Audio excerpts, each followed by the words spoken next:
Shalom, everyone. Shalom. How y'all doing? Everybody all right? Yes. All right. Well, first, obviously, we always give praise to the Most High God, Yahweh. Bahashem HaMashiach Yahweh Shai. My name is Yarapah. I'm here. We are here at the House of David, located 191 Howard Avenue, Brooklyn, New York. Again, that is 191 Howard Avenue, Brooklyn, New York. I will be presiding over today's second service.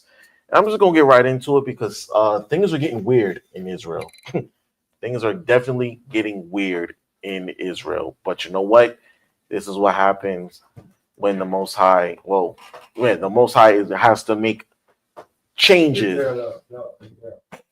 The Most High has to make changes in Israel because of our wickedness. Okay. These are the things that must happen because of our wickedness. So the Most High is manifesting and revealing certain things in Israel that are happening, and it's for our edification, those who hold on to the truth. So today's topic is called Doctrines That Do Not Die. Okay, doctrines that do not die, because y'all clearly seen recently there's been new doctrines popping up in and out of. It seems like they're coming out of the woodworks from people that we've seemingly used to hold in esteem and in high honor. Now they're coming up with doctrines that are just like, where did that come from? What are y'all talking about? What are you doing? Okay. And the problem with these things is that these new doctrines that pop up is that it's one thing if you want to revisit something that we've been taught a long time ago, because now new knowledge has come out, and we might have to revisit some of the things that we learned from the past, so that way we can grow as a people, right? But it's another thing entirely when you start creating doctrines out of your own mind because you want to be the head Negro in charge, because you want to be the ultimate. You know what I mean? So that's usually what it boils down to. These brothers who come up with new ideas and new doctrines and new philosophies, they want power, and they think that by shaking the foundation of what we believe, then that's how they get it, instead of just waiting for the Most High and Yahushua to give them the crown that they work for. So we're gonna jump into the scriptures about why are these things happening, and what are we supposed to do about it as teachers and as brothers and sisters who believe what we are taught, all right, who understand the scriptures, all right. So we're going to open up with we're actually going to change that. We're going to open up with Romans chapter 15 verse 4,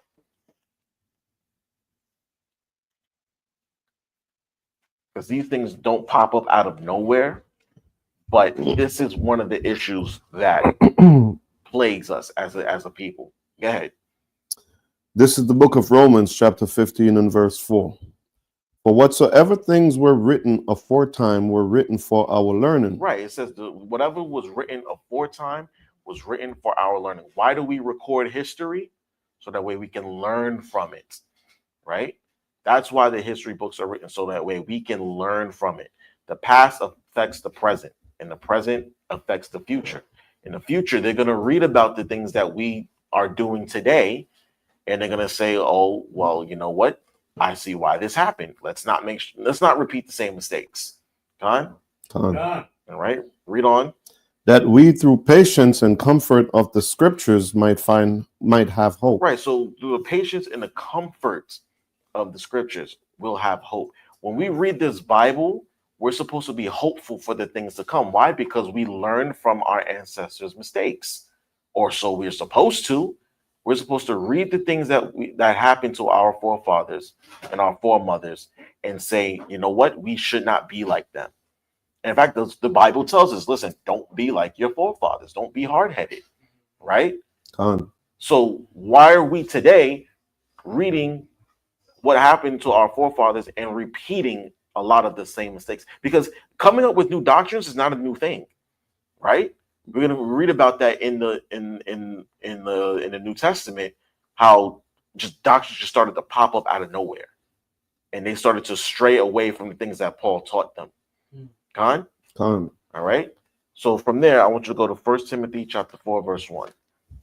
Because Paul warned Timothy that these things would happen. Okay. This is the book of 1 Timothy, chapter 4 and verse 1. Now the Spirit speaketh expressly. Right. It said the Spirit speaketh expressly. What's the Spirit? The Holy Spirit, right? The Holy Spirit speaketh expressly, meaning plainly and openly, right? Nothing that we don't have to figure out, right? He said the Spirit speaketh expressly. It's like it's a widely known thing, okay? It's a blatant forefront truth, right? That what would happen? That in the latter times. The latter times, right? Now we understand that according to, where's that scripture? I think it's in maybe Second Peter, where he said little children is the last times, or I think it's 3rd John. It is the last times. Hold on. I believe it's in 3rd John. Oh, 1 John 2:18. Hold that, get that real fast. 1 John 2:18, yeah. 2 and 18. Con. This is the book of 1 John chapter 2 and verse 18. Right. It says 1 John chapter 2 and 18. Go ahead. Little children, it is the last time. Right. It is the last time. We are in the end stage. Okay. We are in the last age of the old world, so to speak. All right. Remember, it says Esau is the end of the world, right? At the time, who was ruling when John wrote this? Esau. Esau was ruling, and he's been ruling ever since, right?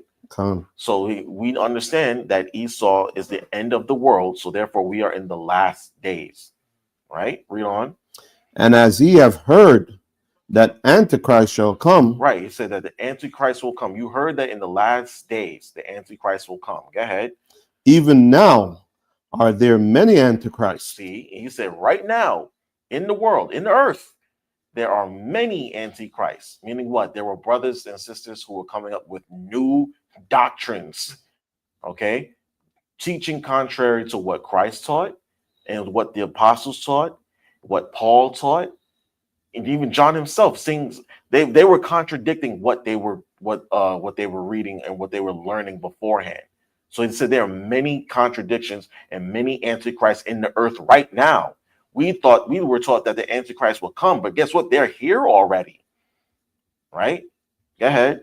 Whereby we know that it is the last time. See, that's how we know we're in the last times, because many antichrists and new doctrines are in the earth right now, and there's more to come.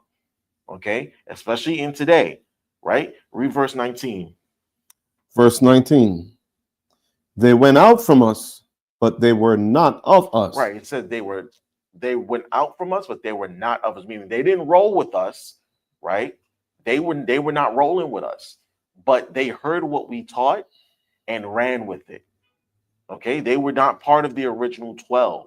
They were not part of the groups that they established, but yet they learned the gospel and ran with it and started to develop new doctrines.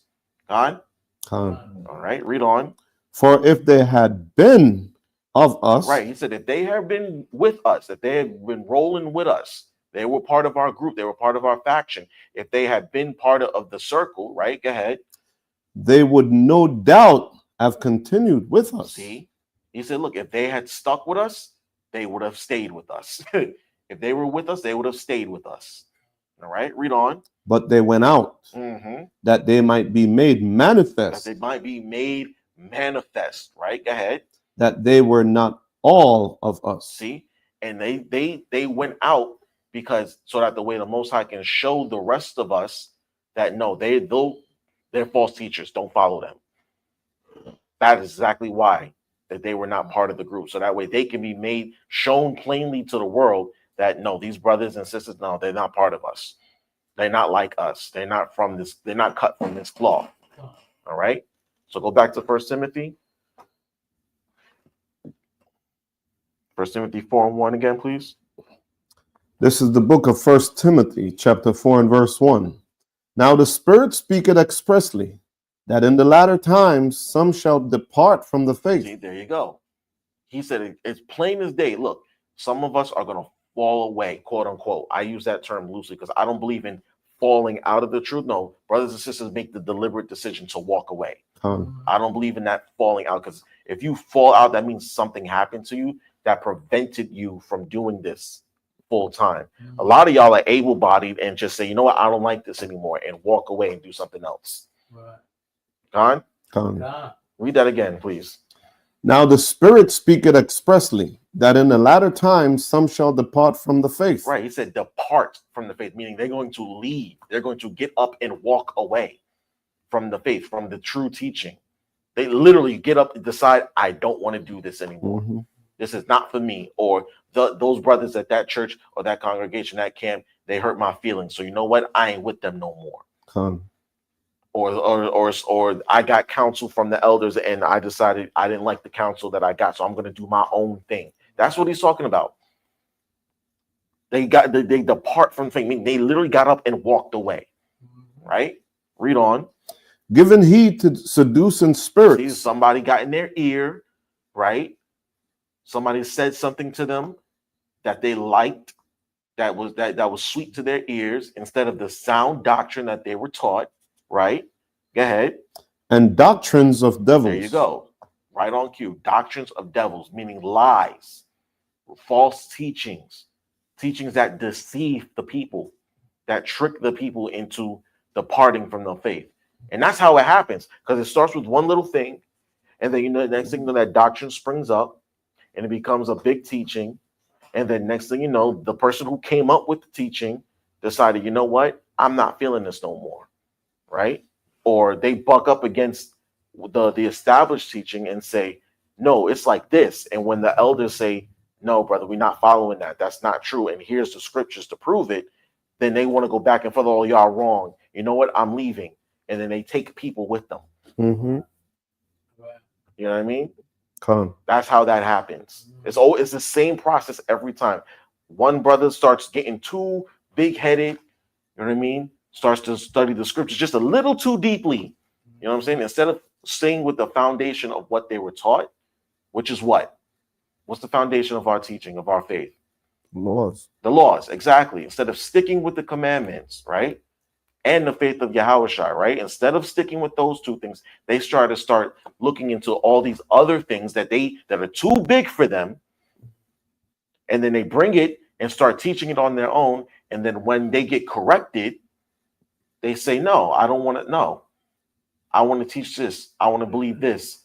And when they get either get put out or they just don't take the correction anymore, they say, you know what? I'm going to go on my own. I'm going to do my own thing and I'm going to teach this the way that I want to teach it. Instead of building upon the foundation, what they did while they were, let's just say here, for example, instead of doing that, they go off and do something else and lead other people to astray. Go ahead. I think Christ said it even better. He said, there's no other foundation than man has laid except this. I'm paraphrasing it. I don't know if you remember that scripture. If you can find it, then we can talk about it.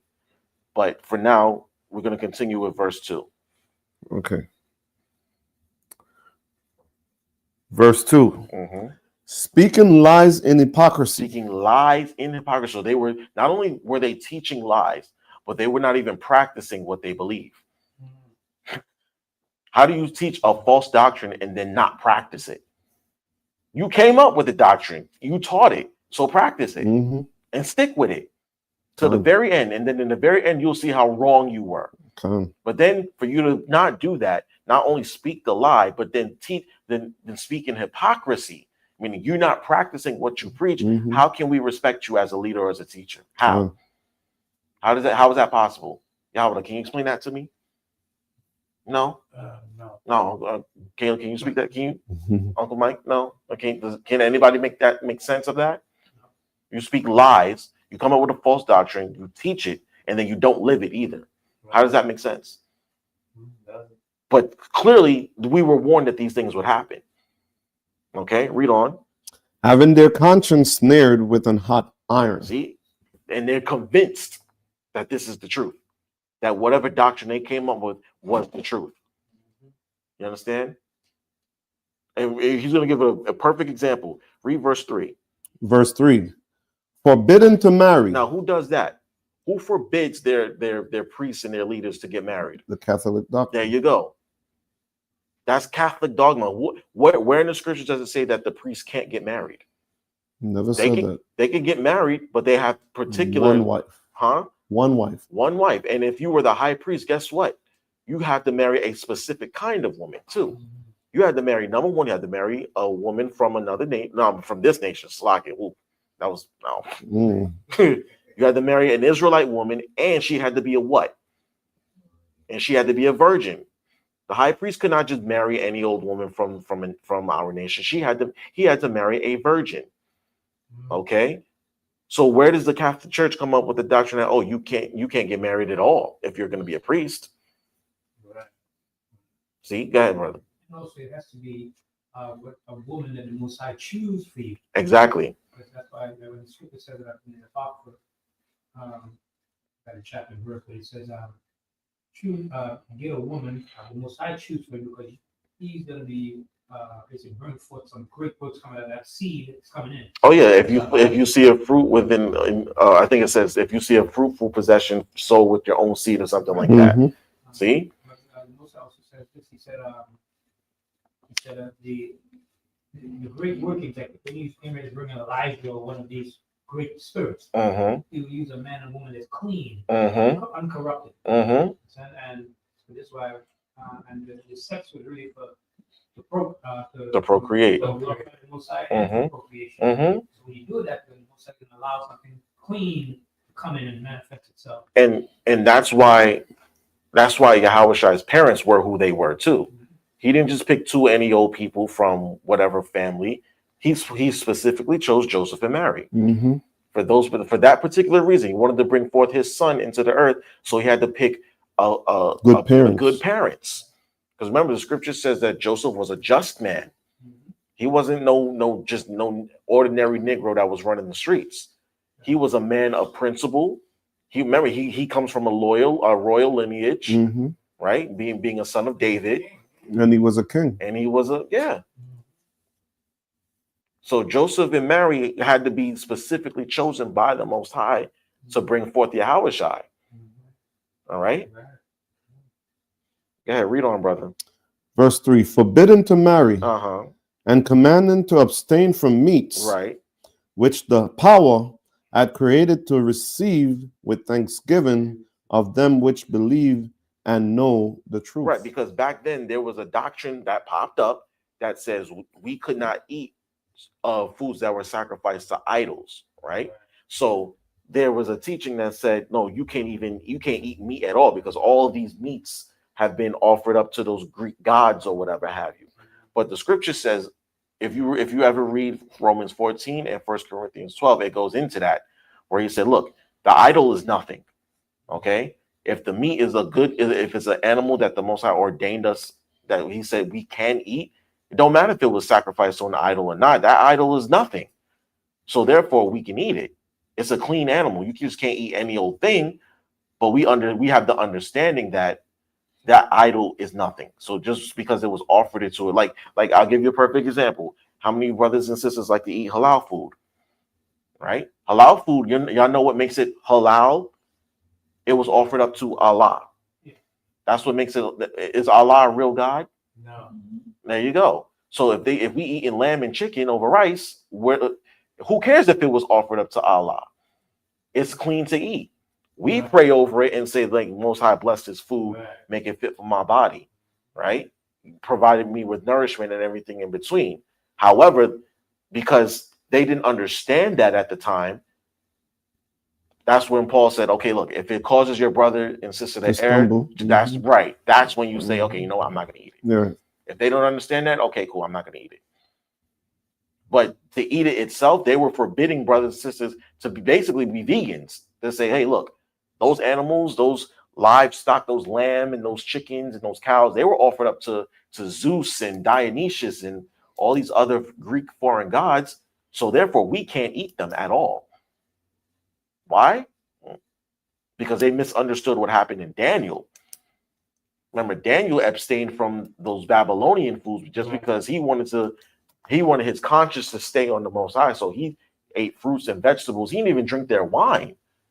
So does that mean that we can't drink wine now? So you see how they don't, their lack of understanding, their error in their ways. Mhm. In fact, get that real fast. Where is that? Where? You do err not knowing the scriptures? No, Yahushua said that. Matthew 24:22. Let's get that really quickly.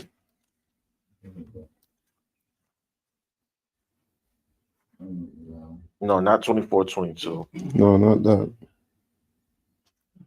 It's when the scribes and Pharisees said it's in. You said 22 and 29?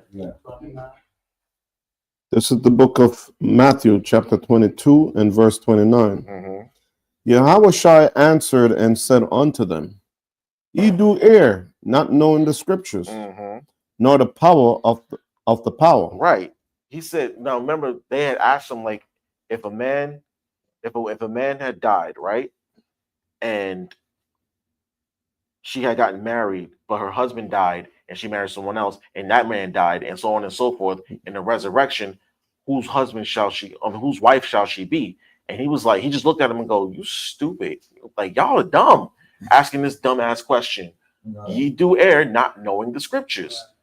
Because you don't know the scriptures, you're gonna make a mistake, a dumb mistake like this, by asking whose husband or whose wife shall she be in the resurrection. And then he says, in the resurrection, there is no marriage and giving in marriage. She's gonna be like the angels. But because y'all don't know the scriptures, you're gonna make a mistake like that. Because you brothers and sisters don't know the scriptures, you're gonna come up with new doctrines and new beliefs. Okay? Let's go back to 1 Timothy. I didn't even get halfway through that verse. All right. Actually, you know what? Yeah, we can stop there. Verse 3 was enough. But he gave an example of a couple of doctrines that had popped up out of nowhere, forbidding to marry and having to abstain from eating certain meats that the Most High gave us to eat. Right? And y'all saw how quickly it happened, because Paul was not long after Yahushua. It wasn't that long. Right? So get me 2 Timothy, just go to the next book, chapter 3 and verse 1. 2 Timothy, chapter 3 and 1. Mm-hmm. This is the book of 2 Timothy, chapter 3 and verse 1. This know also, that in the last days perilous times shall come. See? So there you go with the last days. That's how you know we're in the last days. It's that perilous times shall come. It's going to be tumultuous times, right? And we're in those days as we speak. All right, read on. For man shall be lovers of their own So selves. we're going to have a high dose of narcissism, right? Narcissism is rampant in the earth today, right? Read on. Covetous. Covetousness, meaning they want things that belong to other people, right? Whether it be money, property, a man's wife, right? I want things that belong to you, right? Read on. Boasters. But we have pride is at an all-time high, right? Read on. Proud. See, again, go ahead. Blasphemers. Now there it is. Blasphemers, lies, big, great lies. Blasphemies. What are some blasphemies that are in the earth today? That Jesus Christ is white. There you go. That's number one. That's number one. Not just Christ himself, but God and all the angels, right? That they're white, that they came to save everybody, that God loves everybody. These are blasphemies. Mm-hmm. That the devil is black. Oh, one of the biggest blasphemies. Y'all know what the Mormon church teaches about us. Mm-hmm. That black we skin is a curse from the Most High. That is major blasphemy. Major. And we just let them get away with it too. To this day, nobody has silenced them. That lie, that blasphemy is continuously in the earth. What's another major blasphemy? It's right there in front of y'all. We said it. Yahushua and the angels and God are white. Who else is white? That Esau is white. He's not white. Esau's red, but right. But Yahweh, you just said it. There you go. That the real Jews are white too. I was like, that is a huge blasphemy. Major blasphemy. right? God.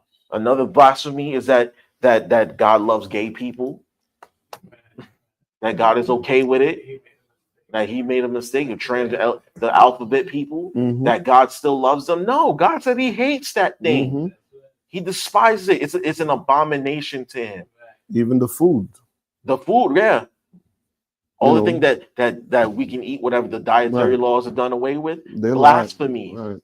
Yeah. right? All these blasphemies are in the earth. Why? Because somebody they did err, not knowing the scriptures, Mhm. nor the power of the Most High. They came up with these doctrines, and then because they didn't know the scriptures, they were seduced by evil spirits and came up with new doctrines. That's what happens. Okay, read on. Disobedient to parents. Do I even got to go any further than that? Mm-mm. Do we have to really explain how children are disobedient to their parents now? Mm-mm. All right, read on. Unthankful, unholy, without natural affection, truce breakers, Truce breakers mean people who go back on their word, right? Read on. false accusers, Liars, right? People who falsely accuse, and we know that the so-called black men, we get accused of all kinds of evil falsely, right? Whether the police get involved, right? We get beat up we're victims of police brutality, right? Or if we are falsely accused by a woman of you know what, right? We get falsely accused of stealing, mm-hmm. of murdering people. We get false accusations laid against us all the time, right? Read on. false accusers, incontinent, fierce. Wait, do y'all know what incontinent means? Anybody know what incontinent means? Yeah, really, the old people in the nursing. Basically, incontinence, right? Loss of bladder control, right? Or people who can't control themselves. People who have no whatchamacallit. Hold on one second. I think they call that the peristalsis something, where you have no control over yourself. Lacking self-restraint. Right. Okay. People who can't control their urges, their lusts, right? People who can't control themselves. That's what incontinent means. Read on. Despiser of those that are good. Right, and that's what they do to us. They despise us. We try to teach them the ways of the Most High. What do they say? Oh, you guys are teaching hate and everything in between, right? Read on. Traitors. Self-explanatory. Go ahead. Heady. Heady. You know what heady means? They proudful, boastful, right? Heady. And well, hold on. Let me having a strong, exhilarating effect. Yep. Go ahead. High-minded. High-minded. People who think too highly of themselves or think that they're the smartest person in the room, right? Think that nobody can tell them nothing, right? Go ahead. Lovers of pleasures more than lovers of the Most High. See, there you go. Self-explanatory. Go ahead, read on. Having a form of godliness, but denying the power thereof. From such turn away. So he said having a form of godliness, but denying the power thereof. What does that mean? They're going around saying that I love Jesus, Jesus, and they don't follow no commandments. There you go. Right on cue. People who say that they love the Most High, they love Christ, they love, this, that, and the third. They try to follow a particular religion, but they don't hold true to what it is because they don't know the scriptures. Read on. Verse 6. Real fast. He said, from such turn away. Don't deal with those kinds of people. Ignore those people. Reject those people. Okay, go ahead. For of this sort are they which creep into houses and led captive silly women laden with sins. Right, and the women are usually the first victims of these things. Mm-hmm. All you see is women. Yeah, the women are the first victims. Why? Because I hate to say it this way. I hope nobody takes it the wrong way, but you can easily deceive a woman. Women get deceived all the time. That's why Satan went after Eve, because she was the easy one to deceive. The weaker vessel. The weaker vessel. The emotional driven one. And that's what these brothers do. They come up with these new doctrines so that way they seem powerful, right? They seem almighty and smart. Oh, the Most High is dealing with this brother. He has charisma and this, that, and the third. And then you, and next thing you know, well, the brothers or men in particular, we can look at him and go, oh, this dude's faking the funk.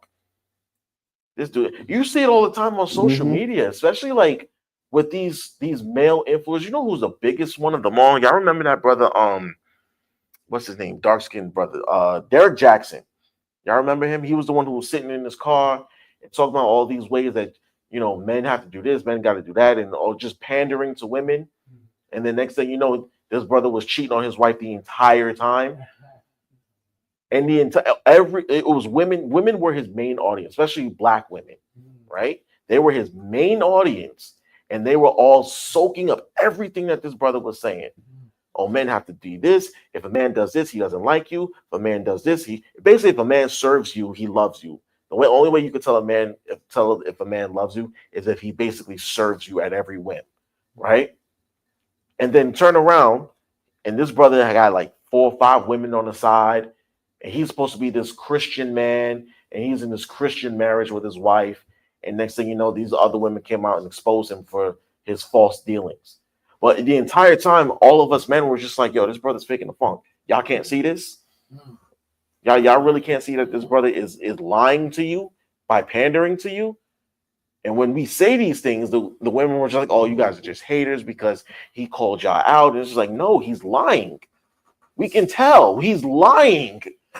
He's not true. He's not holding to what he's believed. He's speaking lies and hypocrisy. He's not practicing what he's preaching. Go ahead, brother. And this goes into even us as men too, where a woman can spot another female just like that, just like how we can spot a male doing the same thing. Absolutely. And it's no different here in the Bible. You had all these brothers who were coming up with new doctrines because they wanted to be next in line. They wanted to be first command under Yahushua. And they came up with all these new doctrines. And then everybody was just like, well, those sensible ones were like, y'all don't hear how foolish this sounds? And everybody's just like, nah, the Spirit's working with him. The Spirit's working with that brother. No, it's not. It's really not. And look, I'm going to show you through the scriptures how it's not. And yet the doctrine still persists. We can go through Revelation 1:14 a million times in one and show you, and Daniel 10:5 to show you Yahushua was a dark-skinned man. He had white woolly hair. Who is this white boy that y'all keep worshiping? That's not him. And you know what's crazy about that? These people, we're talking about people that can read and write. Yes. And who are educated enough that when you read this, you can say, hey, this doesn't fit this description. At all. At all. So you got to understand that this is clearly false. Like, who have bewitched you? Right. We're going to get into that. We're going to go there. Because like, how do you get deceived like that? Because you do err not knowing the scriptures. You don't know. You haven't read enough. You haven't solidified yourself with what is being taught. The true teaching. Okay? Where do we leave off? Did we finish verse 6? The bottom of verse 6. Okay, go ahead, read on. Led away with diverse lusts. See, led away with diverse, because you haven't cleansed yourself of all those lusts that you have, it's easy for you to get caught up in those lusts. And these false teachers expose that. These brothers who come up with new doctrines expose that. I'm gonna give y'all a perfect example. You're all older than me. Y'all know who the 5%ers are. Yeah. Right? The nations of gods and earth. Y'all know how it started? Okay, y'all. Thank you. It's an offshoot from the Nation of Islam. That's it. This brother, Clarence 13X was his name. Yeah. Did not think that Farid Muhammad, who started the nation of Farid Muhammad or something, whatever his name was, Farad, yes, yeah, a white boy, right? He didn't believe that he was a messenger of Allah, right? And if you really think about it, right, if y'all see how the members of the Nation of Islam dress, they dress just like Farid Muhammad or whatever his name was, with the bow tie, the slick back hair, they're clean shaven. They're the same spirit. Yeah. Now, listen, I have a lot of respect for the Nation of Islam because they have turned the lives around of many of our people and kept them. Yes. Okay.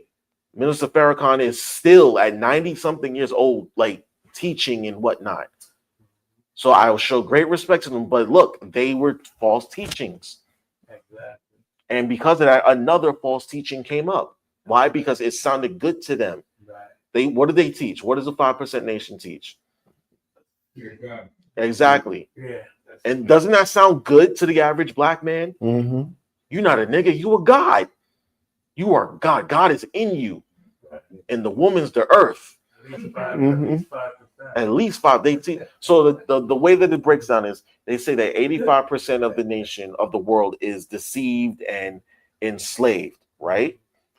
10% of the nation, 10% of the world is the ruling powers, right? Who enslave the 85%, right? And the remaining 5% are those who know who they are and they're truly free and that they're gods on the earth, right? But the 10% that enslaves the 80%, the 85%, know who the 5% are. So that's how you get the 5% nation. It's one of the dumbest religion I've ever come across. It honestly, I agree with you because okay, you're free and you know who you are and this, that, and the third. Okay, so stop paying taxes. Tell Esau you're not paying taxes no more. We're gonna see how free you really are, Negro. You want to travel without a passport? Okay, go ahead. Go ahead. Do what you. Go ahead. Show me how free you are. Even according to their mathematics, like the stuff that you learn, it doesn't even make sense. You got to know how far the sun is from the moon and the earth is from the sun. Now, what does that have to do with anything? What does it have to do with anything? What purpose does the sun? You do err, not knowing the scriptures. What is the purpose of the sun and the moon? To give light. That's it. One to rule the day, one to rule the night. That is it. What does the position of the sun tell us? Where it is in the sky? What does it tell us?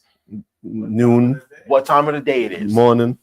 If it's night. Morning, if it's rising in the east, that means it's morning. If it's directly over us, that means it's high noon. If it's setting, if it's in the west, that means it's setting. The day's ending. Mm-hmm. What does the phase of the moon tell us? The month. What time of the month we're in? Mm-hmm. That's all it.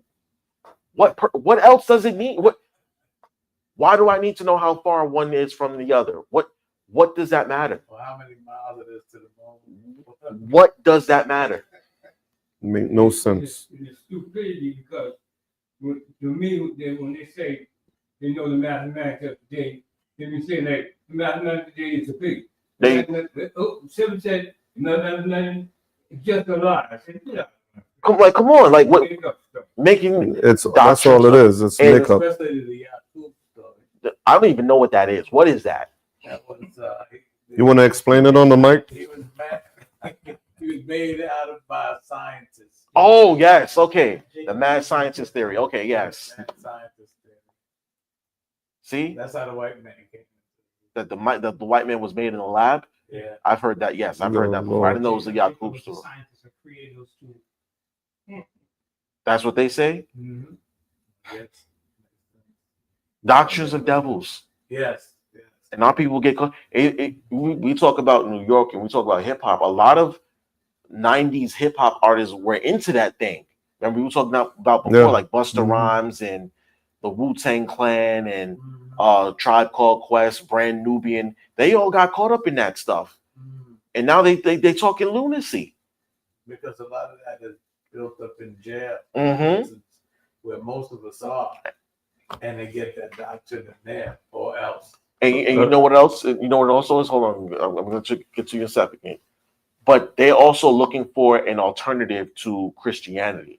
That's what it was. A lot of them were, they were looking for an alternative to Christianity because they believe that Christianity is a white man's religion, not realizing that Christianity, the true form of Christianity, came from the Hebrews, and it was in Africa before Christianity even popped up. So it shows that they're not reading the Bible. They do err not knowing the scriptures. They're not reading the Bible at all. All of their knowledge is in vain because the Most High said know this, knowing what the will of the Most High is. That's the real knowledge. That's the real knowledge. What's the will of the Father? Go ahead, Caleb. Yeah, what I wanted to say about that too was like if you didn't know those things about what you're supposed to know or learn, they would beat you up not knowing these things. Exactly. So that's another part that I didn't understand about it. Like, why you need to beat up the person? What happened if they have a learning disability? I mean, come on. So it was just plain stupid to me. All of it's all madness. But Yeah. you know, they used to tell us that. Remember when Lot was taken from Sodom and Gomorrah, Mm-hmm. and one ran and told the Hebrew, meaning Abraham, Mm-hmm. and he was saying that with that, the Most High had done away with Israel and removed them out of His sight. I don't know how to put the two. Israel together, wasn't born yet. but that's one of the doctrines that they were coming. Yeah, that they didn't know what they're How? talking Israel about. wasn't even born yet. Look at these guys. What are you reading, man? You see this is what I'm talking about. Doctrines that won't die. Nobody has silenced these things yet. Right? Ugh. Where do we leave off, Caleb? We had verse 7. Oh, okay, we can drop that. Go to Second Peter. Can we just read that? Verse 7? Yeah, okay, verse 7. yeah. Actually, I did have that written. Okay, read that. I'm sorry. Ever learning Uh-huh. and never able to come to the knowledge of the truth. There you go. That's exactly how these things happen. They always want to learning, but for some reason they just can't get it. And you know why? It's because the Most High doesn't want them to. There are a lot of brothers and sisters, especially in Israel, right, who can never become teachers, no matter how much they study. And they should not become teachers because, no, I'm serious. Listen to me when I'm saying this. No matter how much you study, no matter how well you know the scriptures, you will never teach. Some of them will never teach because if they get up here and get on this podium, they're either going to teach false or they're going to go scorched earth, meaning hit people over the head with the Bible. And you can't do that. We cannot hit people over the head with the Bible. It does not work. Oh, I thought you had something. No, you can't do that. Okay? Yeah, Caleb. That's why we have the gifts of the Holy Spirit. Because when we have, not everyone can be a teacher, and not everyone can be a whatever. There's different offices. Now you can know the scriptures. You should know the scriptures. Right. Now remember, Paul did say, "Covet the gift of prophecy, want to teach, be apt to teach, desire to teach this word." But he also understood everybody can't do it.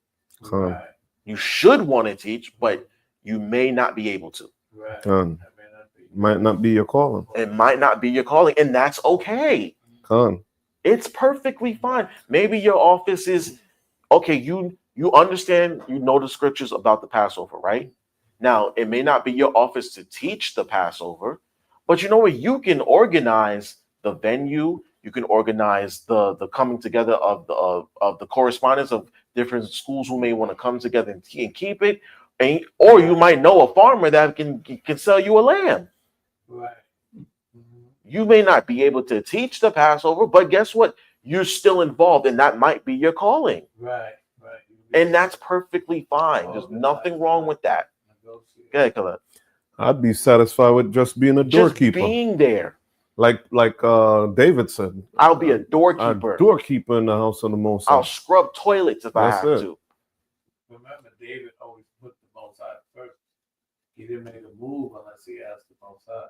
Except that one time. Or that couple times, right? But this is what happens. Because you do err not knowing the scriptures. Right. Okay? And because you always want to keep learning, you want to remember Ecclesiastes, it says that there's books of making, there's no end. Right. There's a book on everything now. There you go. And all knowledge is not good knowledge. Just because you know something doesn't mean it's good for you. Right? The scriptures say that knowledge of sin is not wisdom. So what's the point of learning all this extra stuff? Why? So you can be the head nigga in charge. That's all it is. Yeah. All right. Jump to 2 Peter chapter 2, verse 1. 2 Peter. I think I'm gonna go. I think I have that. 2 Peter 3 and 7. 2 Peter 2 and verse 1. Yes, right there. This is the book of 2 Peter chapter 2 and verse 1. But there were false prophets among the people. Right. We're talking about back then. Go ahead. Even as there shall be false teachers among you. There you go. So we were constantly being warned that there will be false teachers among us, people who come up with new doctrines that are contrary to the principal doctrine, to the truth. All right, read on. Who privily shall bring in damnable heresies. Oh, now we talk about that. Who privately bring in damnable heresies. Y'all know how that happens? First of all, what is a heresy? Saying things that is not true. That's all. It's like Worshipping a false god. Speaking a false witness. So a heresy, okay, first of all, who knows the difference between a heresy and blasphemy? They're in the same vein, but there's a distinction between them. Heresy, well, blasphemy is lies. Heresy is like doing the lie, pretty much. I don't know. No, not exactly. You're on the right track, but no. So blasphemy, right? We know that it's like a lie, like you said. It's especially a great big lie, A gross lie. a gross lie, like the ones we went over earlier, like God being white, Christ being white, the Israelites being white, God loves all nations, blah blah. Those are blasphemies, right? What's a heresy though? Heresy is like somebody heard something and they say that there's a person hear it and they come with it, but then you have a spin that is not exactly the same, but it's heresy. It's teaching the wrong Doctrine. It's like you may tell me something, and then I go and tell another brother, and then I'm the brother saying, he said that. Mm-hmm. And you will say, no, but that's not how I said it. Close enough. Close. So a heresy is a teaching that contradicts what is already being taught, what we're experiencing today. Okay, there's been an established doctrine, and then someone comes up with a new doctrine, especially on the low, and say, "Look, you know, we were supposed to keep the lunar Sabbath, brother, right? Mm-hmm. The lunar Sabbath determines our week." Was who? heretic. Root word. The heresy, or heretic, right? A heretic is someone who practices heresies, right? Yeah. A heretic is someone who chooses to lie, to make up these new doctrines and go against the established teaching. That's what a heresy is. Right. So you see, like I said, it's kind of in the same vein because it's a lie nonetheless. Right. But there's a difference between them. Go ahead. You want me to read it? Yeah, go ahead. It's heresy is the act of holding beliefs that contradict established doctrines, See? especially religious ones. There you go. It can also refer to dissenting opinion Uh-huh. or practices in other contexts. There you go. So there's an established teaching in the Israelite community that either the dark moon or the first light, right, establishes the new moon. Now a doctrine pops up that the moon, that the Sabbath is based on the moon cycle, that the new moon is the first day of the month and the first day of the week, and that our Sabbaths are determined by the moon. I'm going through that right now with one of my Heresies. people. It's a doctrine that will not die. No matter how many times somebody comes up and says, look, according to the scriptures, we never determine our Sabbaths based off the moon. Never. We've never done it. You don't even read that in history, whether it be our people or Amalek, who took all of our customs and practices them better than we do. They don't even do that, right? So how in the world do you come up with the lunar Sabbath doctrine? How? How? How did the Most High tell time before the sun and the moon were created? Wow. Ask them that. What did he do on the first, second, and third day? How did he know what the days were? Where do you get your doctor? I don't know. No, I mean, You know, I'm saying, where did they get it from? I have no idea. Seducing spirits and doctrines of devils. So if they wanted to sound wise and smart, so they say, you know what? I'm gonna come up with something else. Can I read it? Go ahead. It says, but in countries where there is an established church, Mm-hmm. an opinion is deemed heresy when it differs from that of the church. There you go. The scriptures being the standard of faith, any opinion that is repugnant to its doctrine is heresy. See, but you know what the key element there was? It said the scriptures being the standard. If it contradicts the scriptures, Right. The standard the scripture. standard, it is a heresy. Mhm. That's what I'm saying. Where did you get the doctrine? Where did you get it from? Yeah, where did you get that information from? They do err not knowing this. They don't know it. Knowledge is supposed to be power, right? But if you don't know it, then you're powerless. Con. Because they're not reading. They're not reading it. Because they don't know the scriptures and they haven't solidified themselves in it. That's why they get caught up in every wind of doctrine. Mhm. So that's that part of Isaiah's prophecy that they have ears and can't hear and eyes and can't Con. Yeah, and what we just read in pour out the spirit of deep sleep. right, and what we just read in Second Timothy. No matter how much you study, you can't come to the knowledge of the truth. You're not solidified in it. You don't believe what you're reading. So you want to come up with things that help you believe what you want to believe. Right. Make sense? Con. Y'all seeing this, right? Con. All right, let's move on. Where did we leave off, Caleb? We're still in verse 1. Okay, please read on. I'll read it from the top. Mm-hmm. But there were false prophets also among the people, even as there shall be false teachers among you, Mm-hmm. who privily shall bring in damnable heresies, Mm-hmm. even denying the other one that bought them, and bring upon themselves swift destruction. And bring upon it, they have to die. They gotta go. We gotta stomp it out. Mhm. So denying the Most High. That bought them. Denying the scripture. Denying the scriptures, then denying the word of the Heavenly Father. Right. Because when you deny So the that's scriptures, standard. that's the standard. The word is the standard. Okay, read on.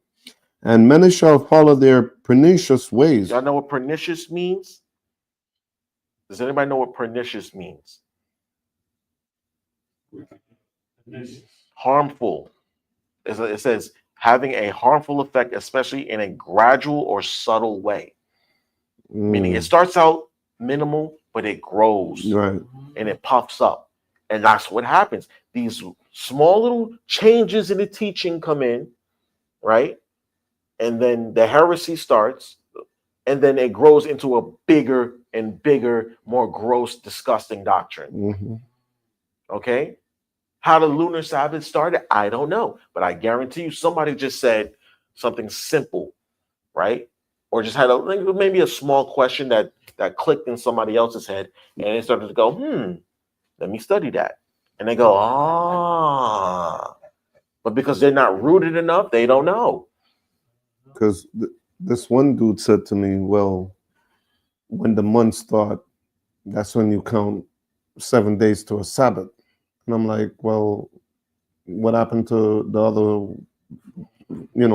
days of Sabbath? I mean, that it just doesn't make sense. It doesn't make sense, brother. And we can provide a clear example in the scriptures where the month started in the middle of the week and the Sabbath came about 3 days later with David. When David ran to the synagogue and ate showbread on the Sabbath day, that was like 3 or 4 days after the new moon. Mhm. And when does the showbread come out? The showbread only comes out during the Sabbath, right? The weekly Sabbath at that. So clearly it has only been 4 days in the month, but 7 days in the week.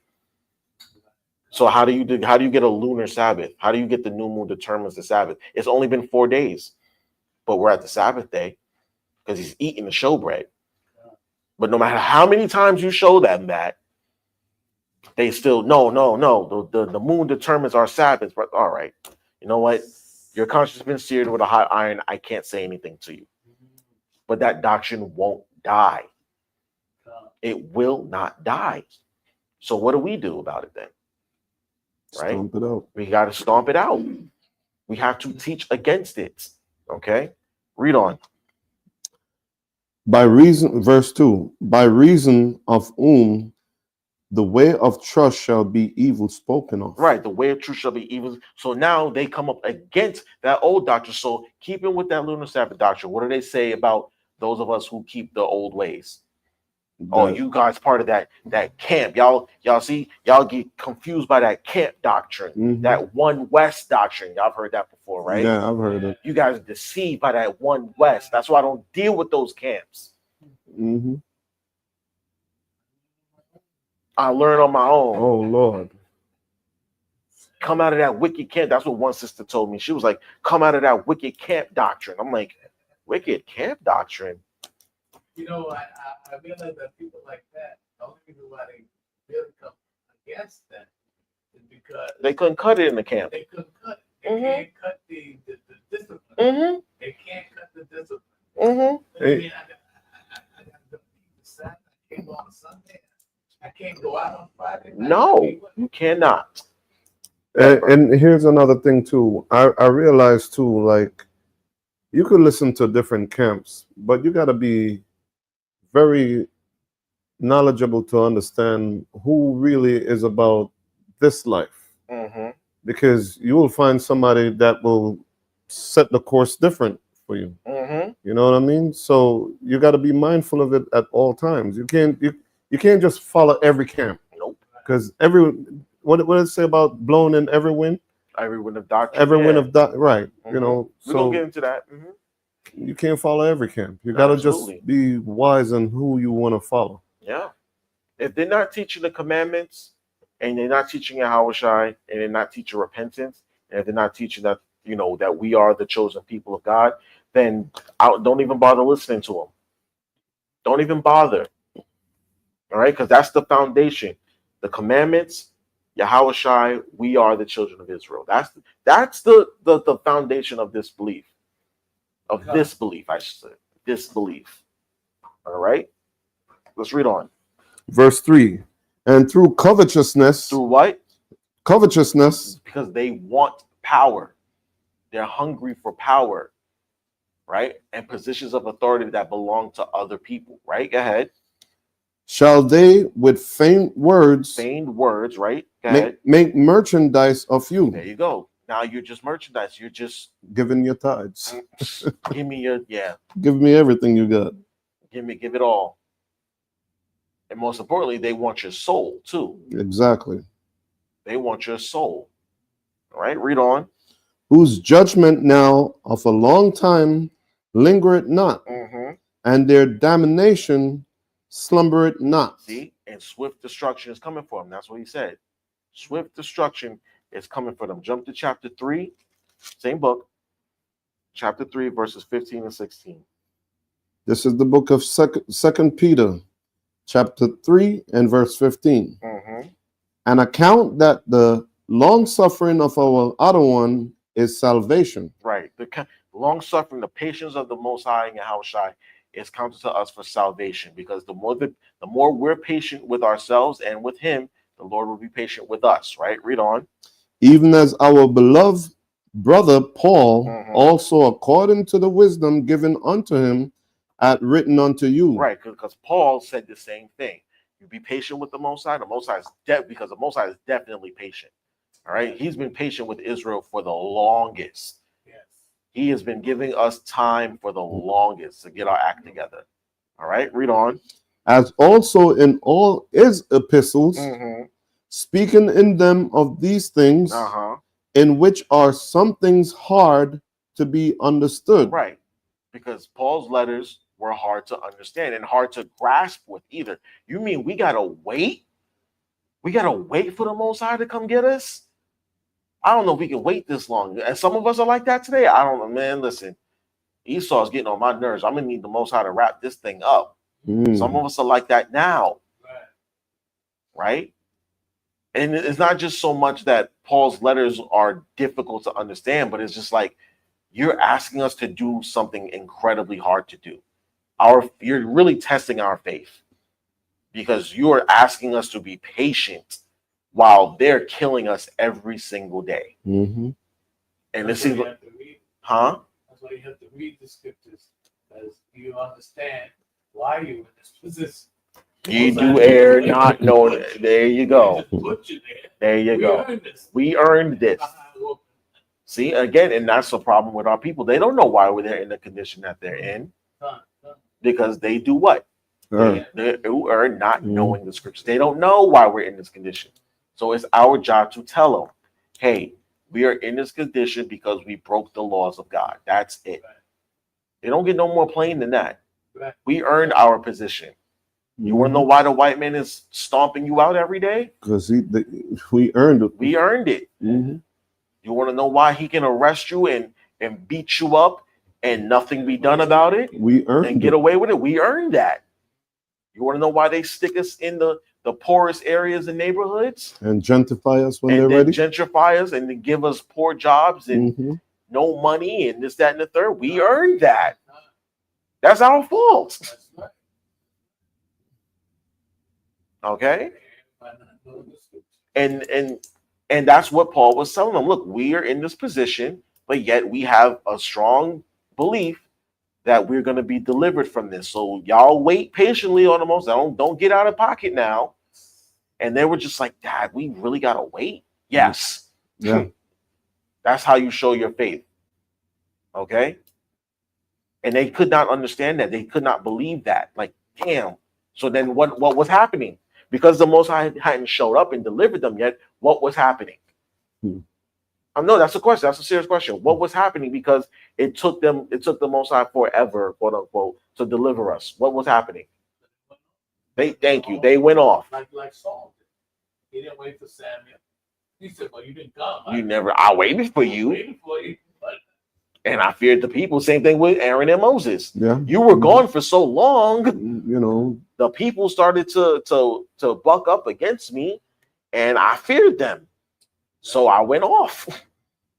That's what was happening in these churches, especially because Paul would be gone for so long at a time on his journeys. They would be like, well, Paul ain't coming back. I guess we're screwed up. We got to solve this on our own. Right. And how do we solve this? Oh, new doctrine. Yeah. So we err by not knowing the scriptures. You see that? You see how that happens? Mm-hmm. Through the Spirit, how that happens?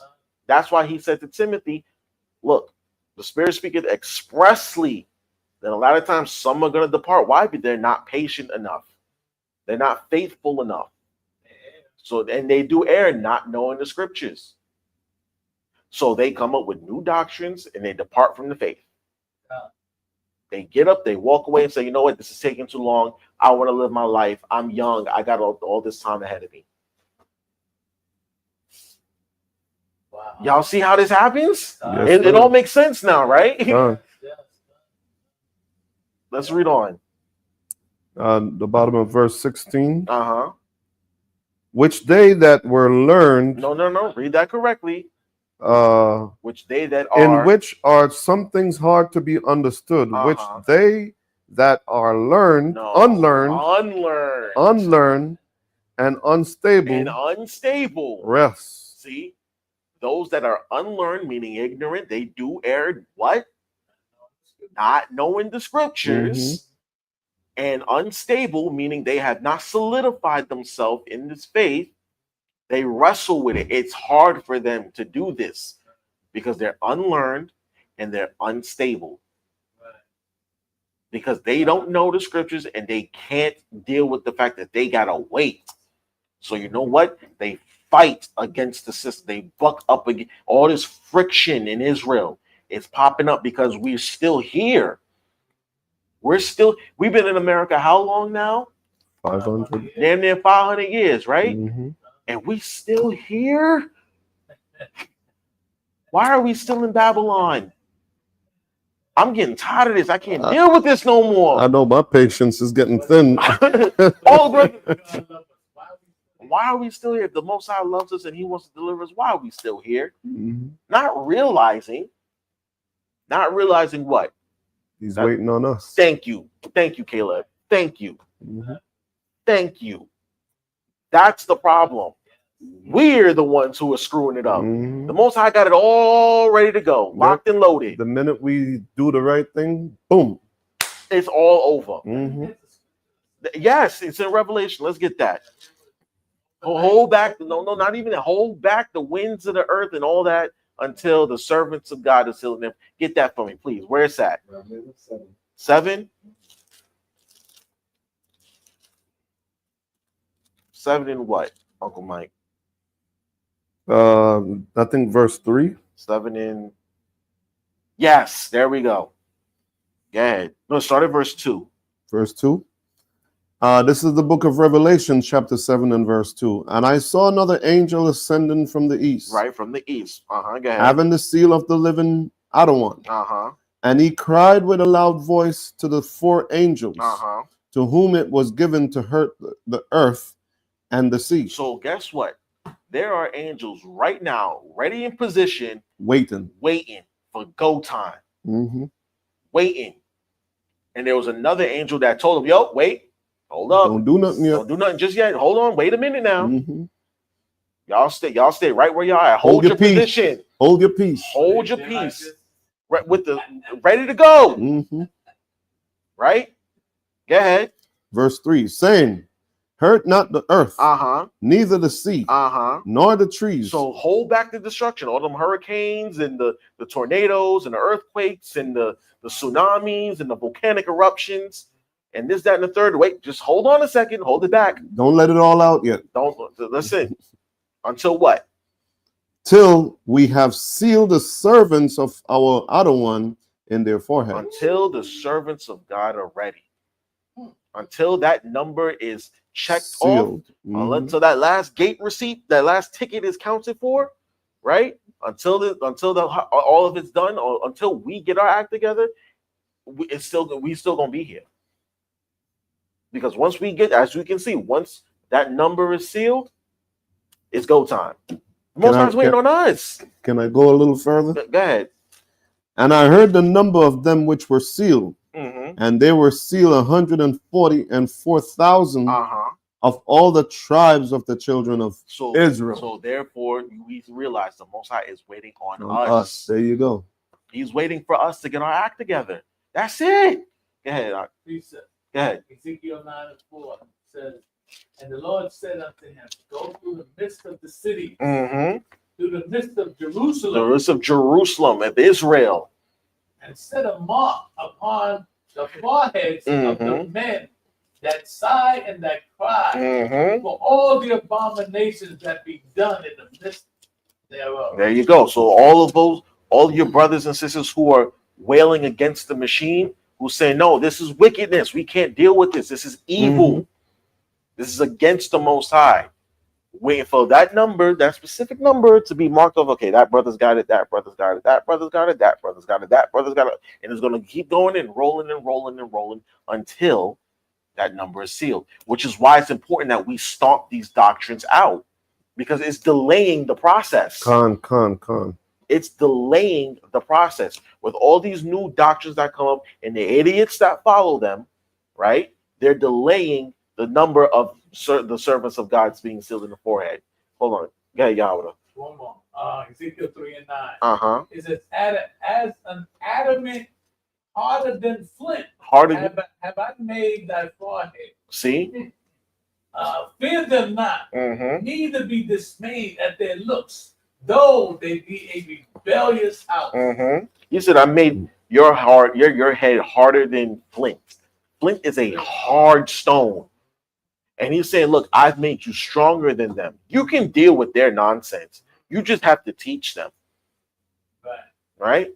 He's saying, look, don't be scared of them, because I've made you stronger than them. You strong in this word, guess what? You can come against anybody with this word and say, You know that's stupid, right? You know, before I get to you, Caleb, in Josephus, right? It says that Abraham was so smart and so wise that when he went into Egypt, he was able to converse with every Egyptian about their philosophies, about astronomy and mathematics and science and all that, and got everyone to listen to him. Right. So he taught them. He taught them. Science. He taught them how to do those things. He taught them that they didn't need to really write things on the wall because their writing system came because they couldn't remember the stories from the beginning of time. But we could. Y'all ever notice that the scriptures didn't really come to fruition until, in the written format until Moses. Right. But before that, we talked about it. Right. It was hand me down. It was it was the stories from the beginning. That's why it's called the word or the oracles of God, because it was a spoken thing. And it had a spiritual element behind it when that was being done. Mm-hmm. You know, when in the early days before TV and radio, people used to sit down with their family and talk about the old days. Yes. And traditions. Yes. And remember, the Levites had the task of what? They had to memorize the Torah. They had to memorize it. The stories of Moses and all the way back to the beginning. Who's a descendant of who? And how to keep records. They had to memorize those things. It wasn't no small task. That's why he chose them specifically and said, no, you guys are going to be my servants. They had a lot of... yes. A whole lot on their plate. Yes. There was like ancient Google. Yes, they was Google in ancient times. You could go to a priest and say, how old was Noah when the flood happened? 600 years old. They're supposed to know that right off the top of their head. Who's a descendant of? Who was Shem's first? Who we descendant of through Shem? Or Faxad? Okay. Right. How do we trace our lineage back to Abraham? Well, what tribe are you from? Oh, I'm from Judah. Okay. So your father was this, that, and third, all the way back to Judah. Judah was a son of Jacob, Jacob's fourth son through Isaac, and then Abraham was his father. They were supposed to remember all of that off the back of their hand. The people, it wasn't getting down like that. I mean, they were hashing them out with their family. As far as the deep knowledge like that, yes. Yes. They would have to go to the Levites. I need to perform this sacrifice. Okay, cool. Bring me this, A, B, C, D. Come back in about 20 minutes. I'll have the altar prepared for you. Or they know by what type of animal they're bringing, or if they're bringing flour mingled with oil or whatever have you, what type of sacrifice they're performing off the rip. They're supposed to know those things. That's why it's important that we snuff these doctrines out, because eventually they're going to start leaving. Pretty soon, I'm not calling it, but I'm telling y'all, there's going to be a doctrine about Passover that's going to flip everybody's minds. It's going to be something like, oh, you can eat this on a Passover. Did you know that? What do you mean? Oh, well, the scripture says you have supposed to eat this, that, and the third, but it don't say you can't eat this. Brother, really? Oh, I see. Oh, Lord. Have mercy. Oh, Lord. That one takes the cake. That was something else. That was something else, brother. Now, look, I'm not gonna disparage our brother, because Ben already did that last week. Ben got in his ass. I know. I'm not gonna do it. I'm not gonna follow up, because the brother's already going through enough, right? Now, considering that particular situation, right? Here's where this is the only place where I would give the brother grace, right? This was during COVID, wasn't it? So there were not a lot of venues that were allowing, mass people in that space. Right. A lot of people in that space. Now, I still wouldn't have gone there anyway. I wouldn't have picked that place regardless. Because remember, we had Passover here that year in the school. right? Some of those of us who kept it at home, but for the most part, it was done here. Okay, so he could have did that. Now, also, if doing dealings with the owner of the venue, the minute that he saw that the women were dressed scantily clad, he should have did was went to the managers and said, we can't have that. You know what I'm saying? Look, listen, these women are scantily clad. This is a religious ceremony. We can't have this. Now, if he didn't know that, that's one thing.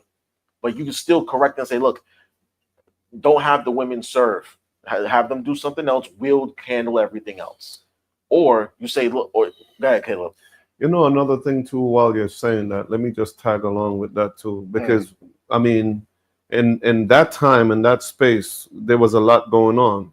You know, I'm wondering if that time they were like communication between the house of David and other people, I'm sure there were. You know, where you could have said, okay, we're having it here. You know, you could join us. You know, in that, you know what I'm saying? Something like that could have been done more than to go to a strip club. But the fact that if he'd have took the correction, that's another thing. It would have been, you know. That's another thing. The brother didn't take the correction. Hold on. Yes, y'all. Go ahead. I was in the nursing home. Uh-huh. What are you telling me that somebody had a Passover in Playboy Bunny Club? At a strip club, yes. About 4 or 5 years ago, yes. Yes. And that brother just came up with a new doctrine. That same brother who just came up with a new doctrine. I'm not going to get... Huh? You probably do know him. Oh, I know him, but I don't know where he's telling me that. Yes, he's going through the ringer right now in Israel. He's going through the ringer. But touching that situation, you just have to practice wisdom. Okay, number one, why are you using that type of venue?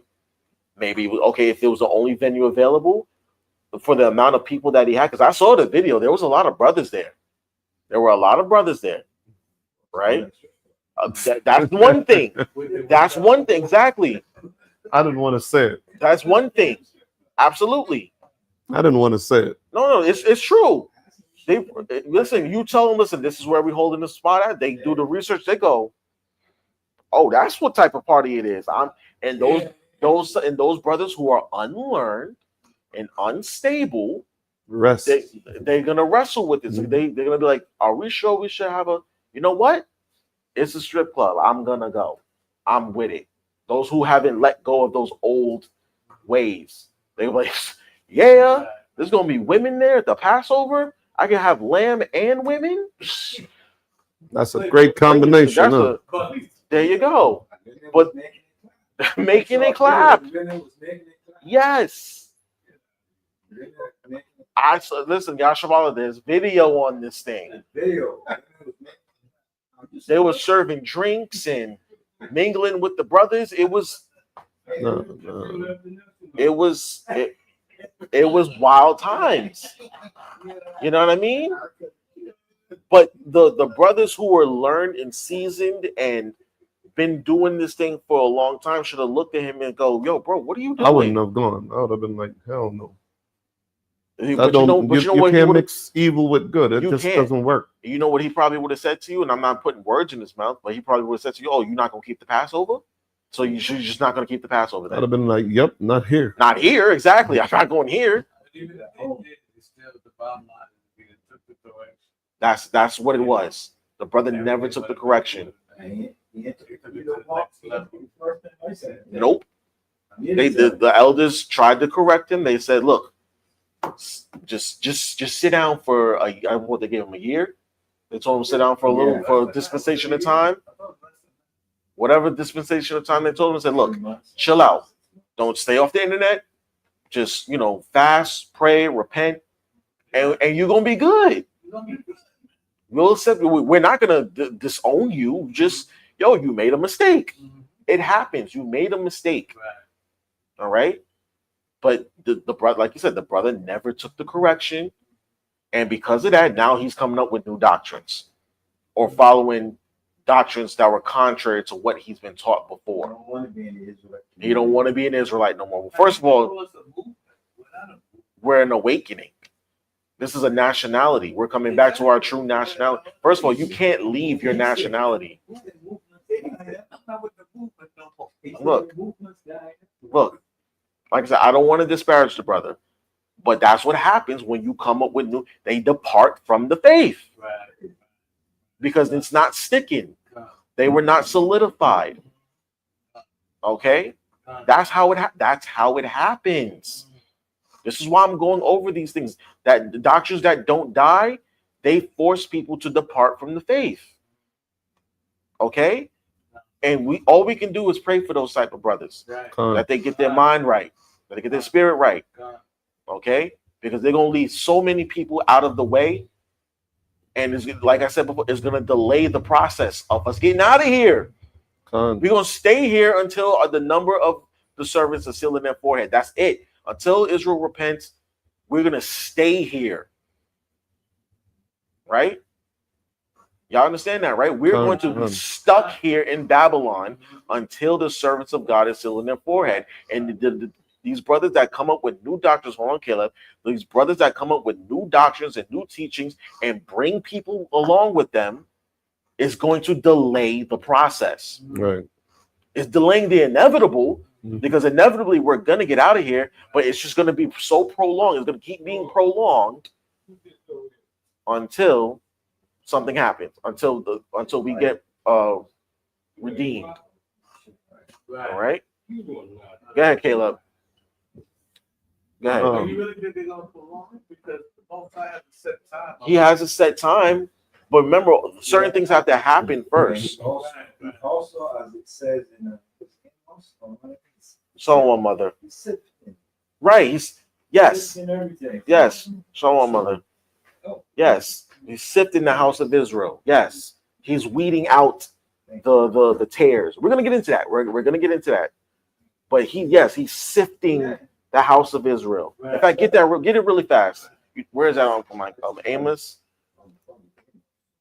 I think it's Amos. Sifting the house of Israel. Where is it at? It's Amos.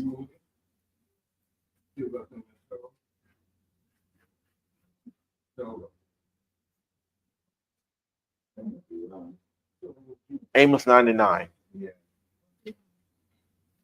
Amos 9, verse 9.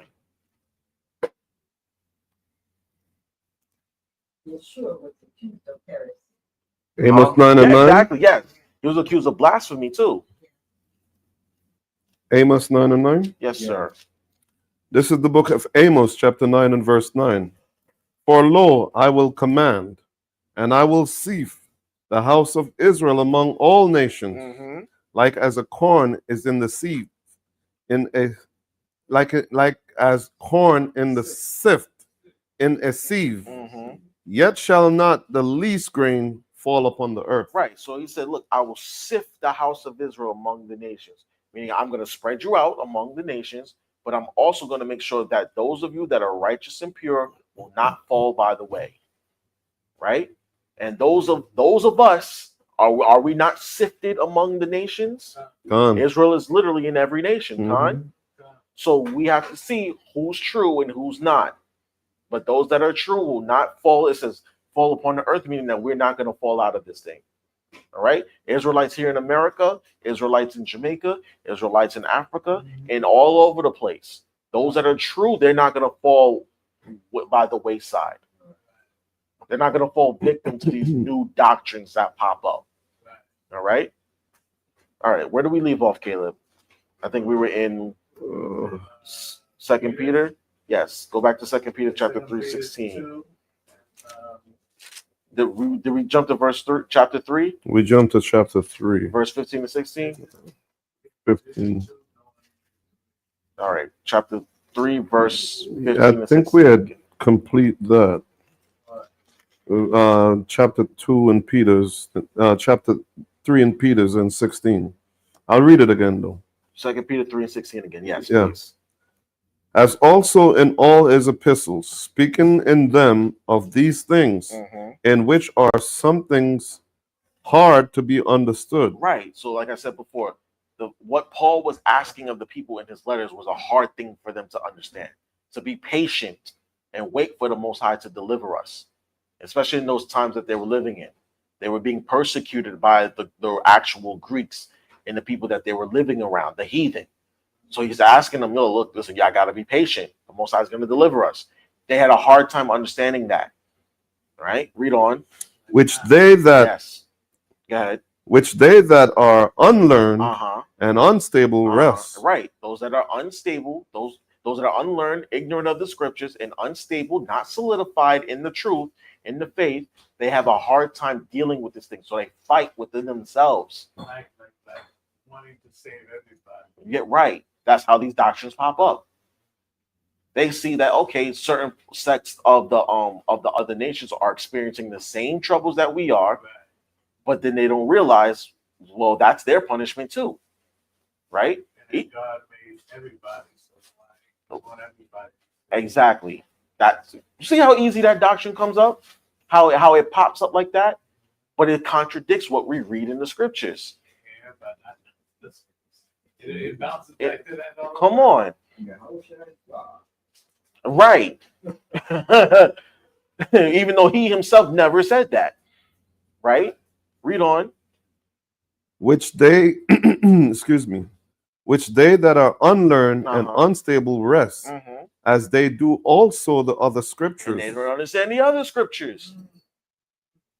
They don't understand what they're reading, so they have a hard time digesting it. I don't think they read.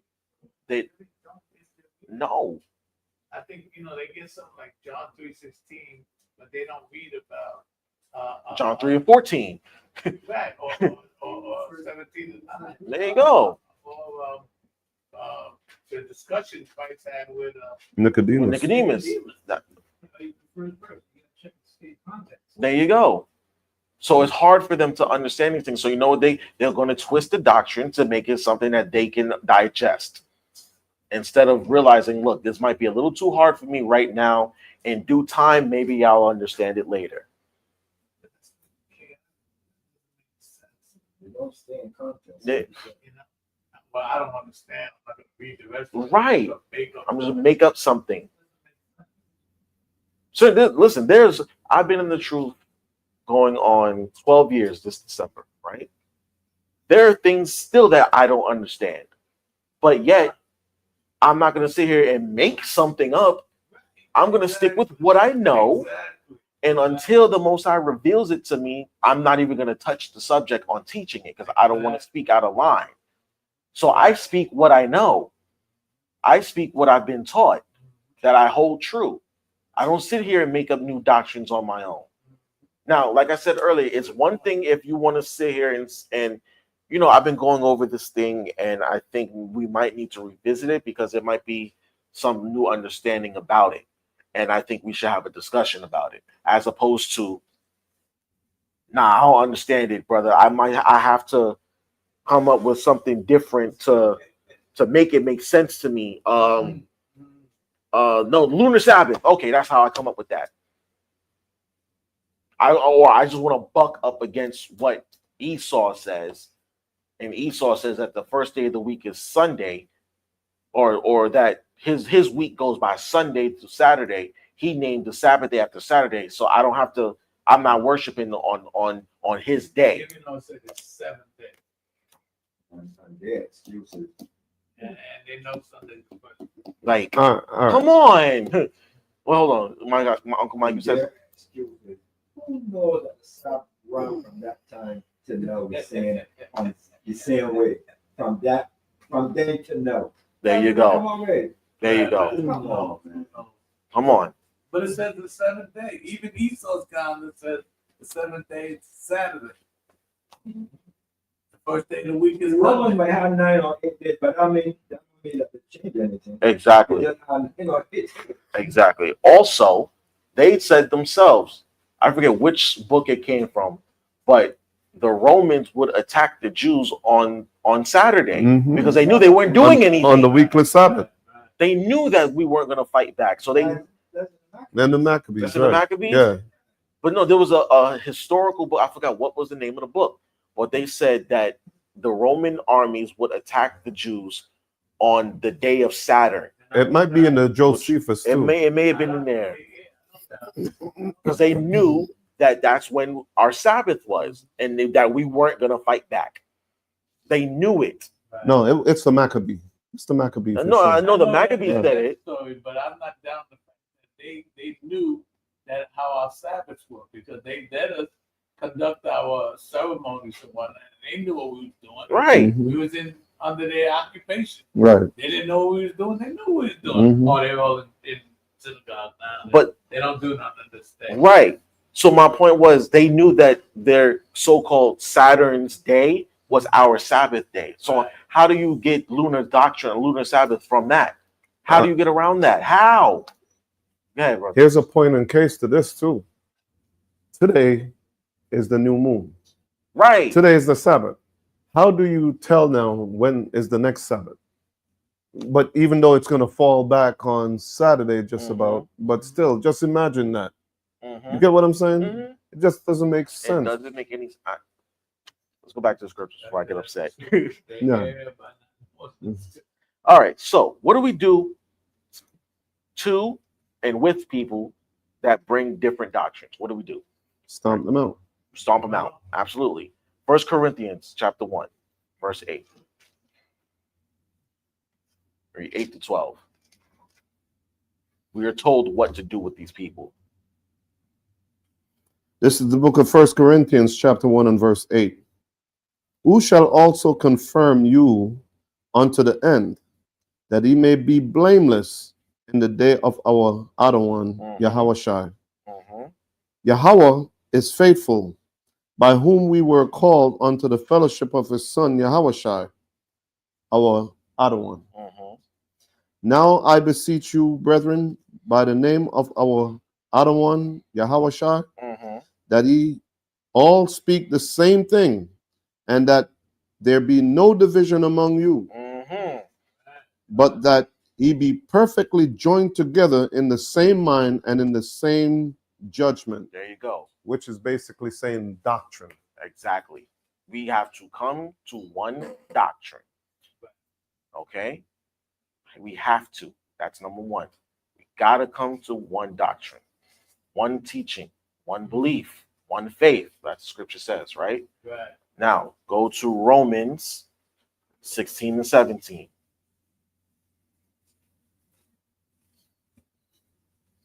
This is the book of Romans, chapter 16 and verse 17. Now I beseech you, brethren, mark them which cause division and offenses Mhm. contrary to doctrine, Mm, which ye have learned, There you and avoid them. There you go. You brothers and you sisters who come up with new doctrines, you are marked. We mark y'all. We mark them and say, yo, this brother is off. This brother's teaching is off. Don't listen to them. And this is why. Because we stack them against the scriptures like we read before. Or like we said when you read the thing earlier. We go again, we go by the scripture, the standard of the scriptures. Mhm. The scriptures are the standard. And if it goes against the scriptures, don't listen to that person. Don't listen to them. Mark them. Name them. And then spread their name amongst the rest of the congregation and say, listen, don't deal with this brother. He's teaching heresies and lies. He's teaching false doctrines. All right? So if Yahweh Shai says, I only came for the Israelites, and you say, well, he gave the woman a blessing, so he must accept them. That's a different That's a doctrine. different doctrine. Mhm. The standard is the Bible, what it says. Christ clearly told. I am not sent, Not sent. but unto the lost sheep of the house of Israel. That's who I came for. It's clear as day. There's no getting around it. And the only reason why she received the blessing was what? She recognized that. She believed that. Mhm. She said, well, yeah, but even the dogs get a crumb from the master's table. So yeah, I recognize that he's here for you, but can I just get a little bit? And he said, yeah, sure, all right, cool. You great is your faith. Yeah, you believe that now. That's what they take and try to build a whole new A whole new doctrine. Whole new doctrine out of that. One See, is he gave us something. he gave her something, but yet what did she realize? That came with a condition. She was a dog. She was a dog, and that she was the master. Okay. It wasn't the Josephus. The water. I'm gonna read that. It was y'all. in the It wasn't the Josephus? Josephus. It says It was in the it's in the Josephus. Okay. So hold on one second.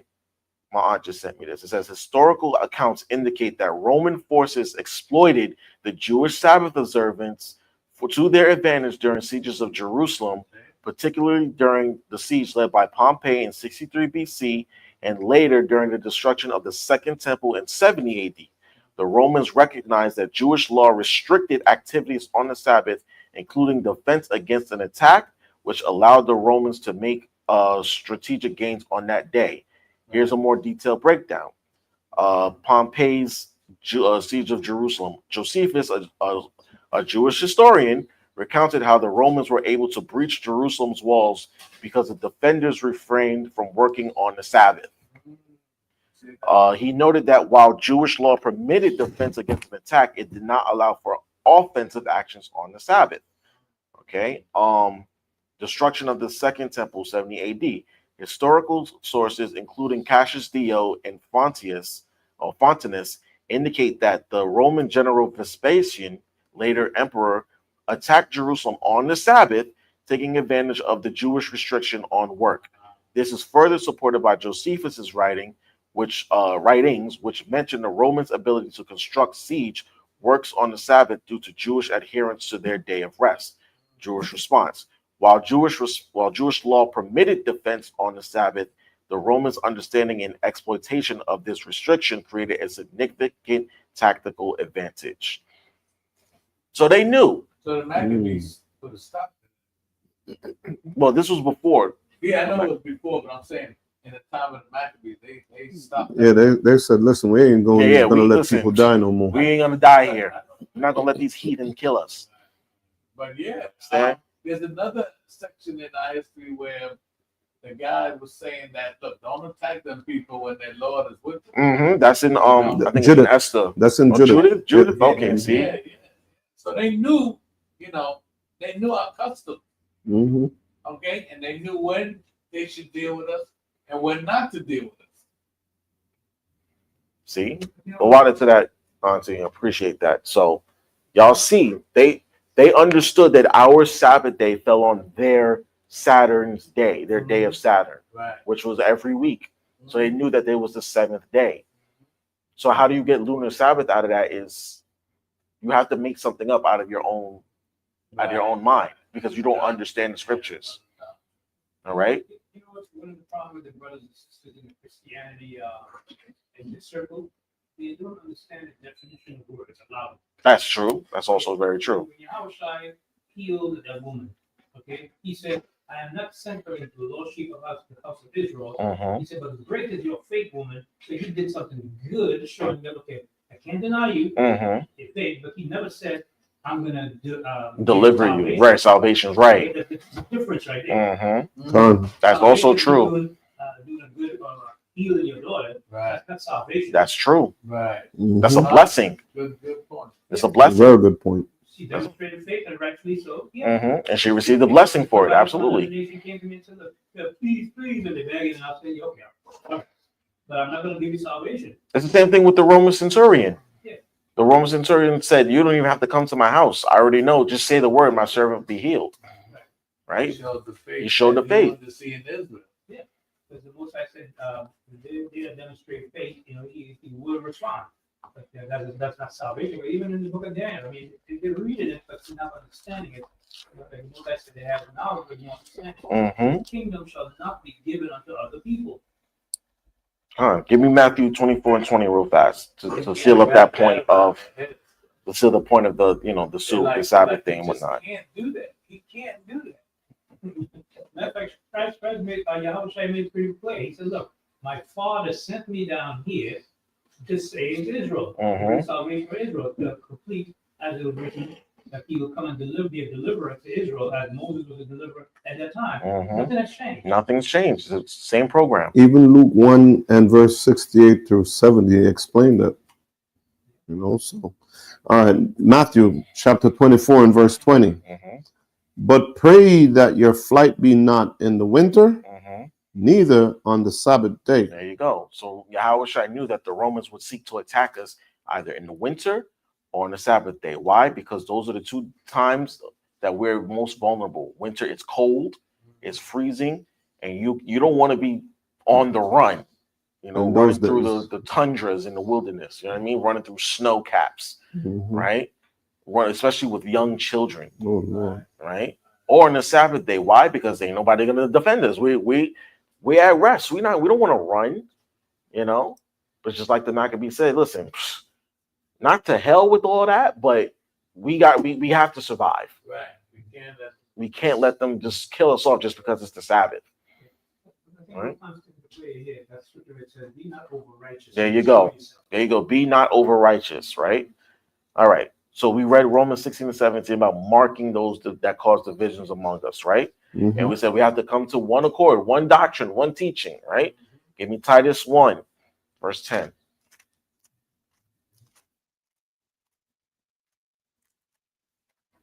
This is the book of Titus, chapter 1 and verse 10.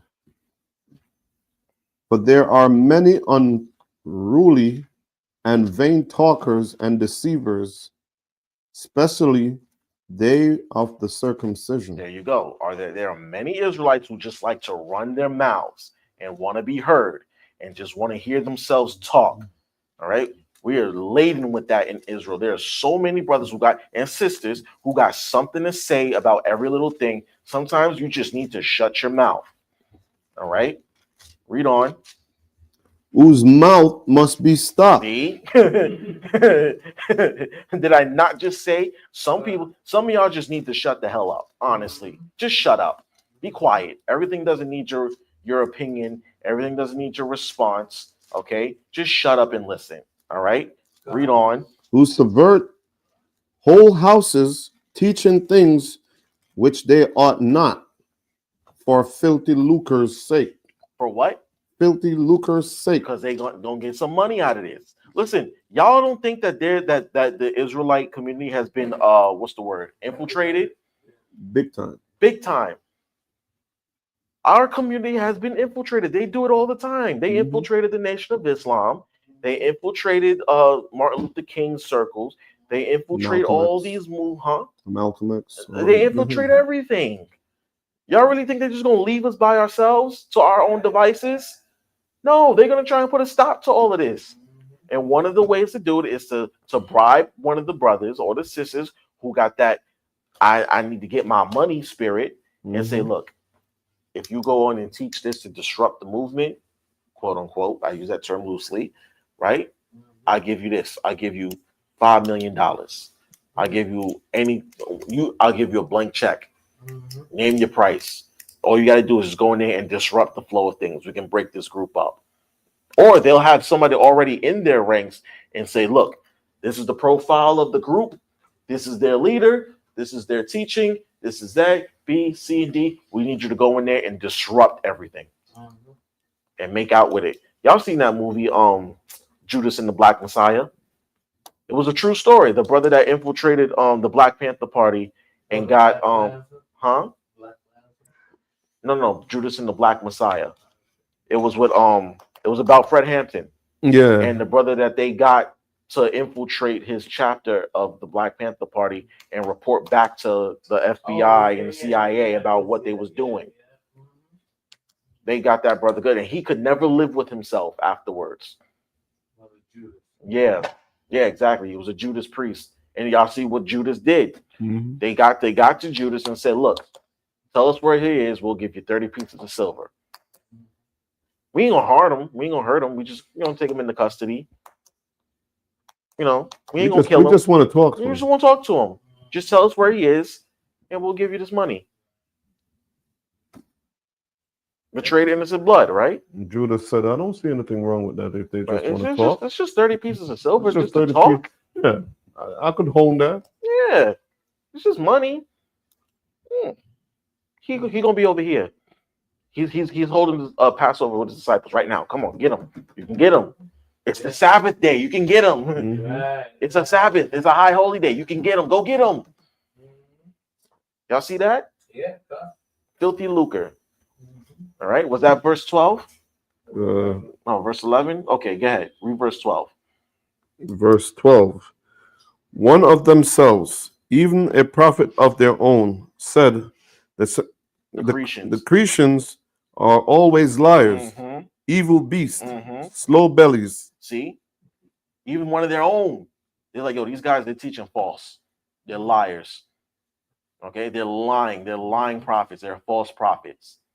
Okay? Evil beasts. Right? Read verse 13. This witness is true. See, he said, look, they're telling the truth over there. Their own people said it. Right? Read on. Wherefore rebuke them We sharply. do what? Rebuke them sharply. We rebuke them sharply. Don't go soft on them. Don't go melancholy. No. Get them, hit them where it hurts. Tell them, like, yo, you're dealing falsely, brother. You're teaching lies. Stop this. Right? And then what else? To do what? Go ahead. That they may be sound in the faith. See? That they may be sound in the faith. They have to be sound in this belief.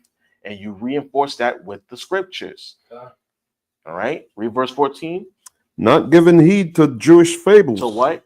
Jewish fables. A Jewish fable is the lunar Sabbath day. I'm going to keep going on that because that is a doctrine that will not die for some reason.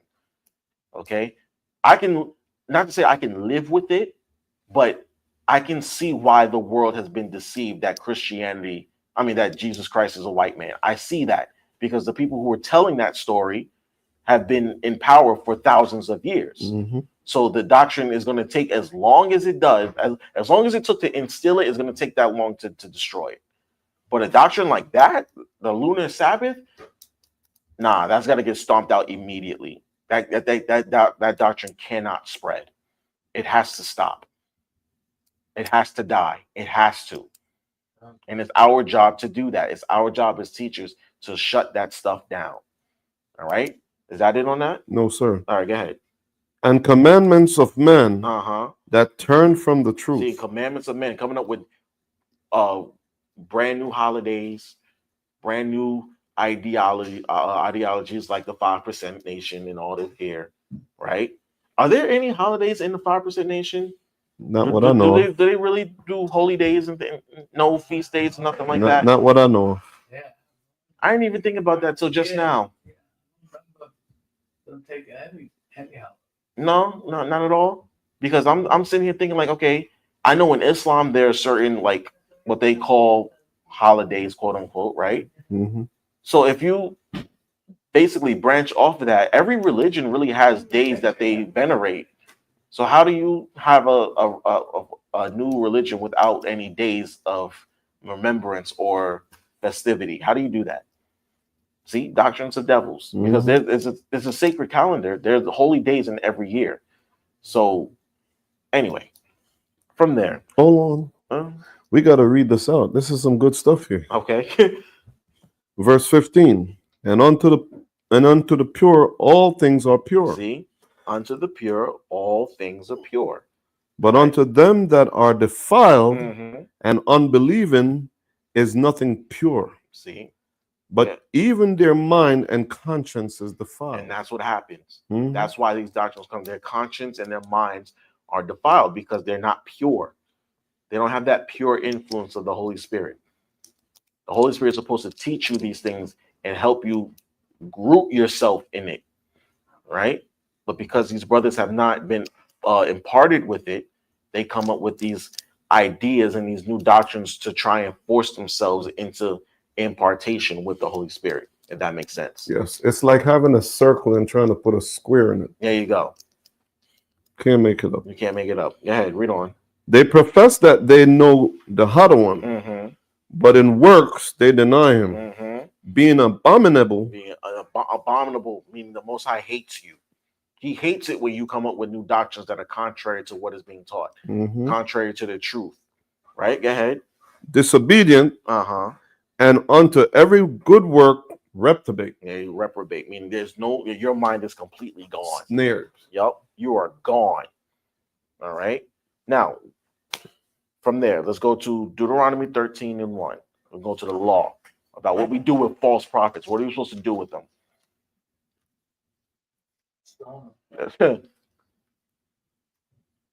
Deuteronomy chapter 13 and verse 1. Yep.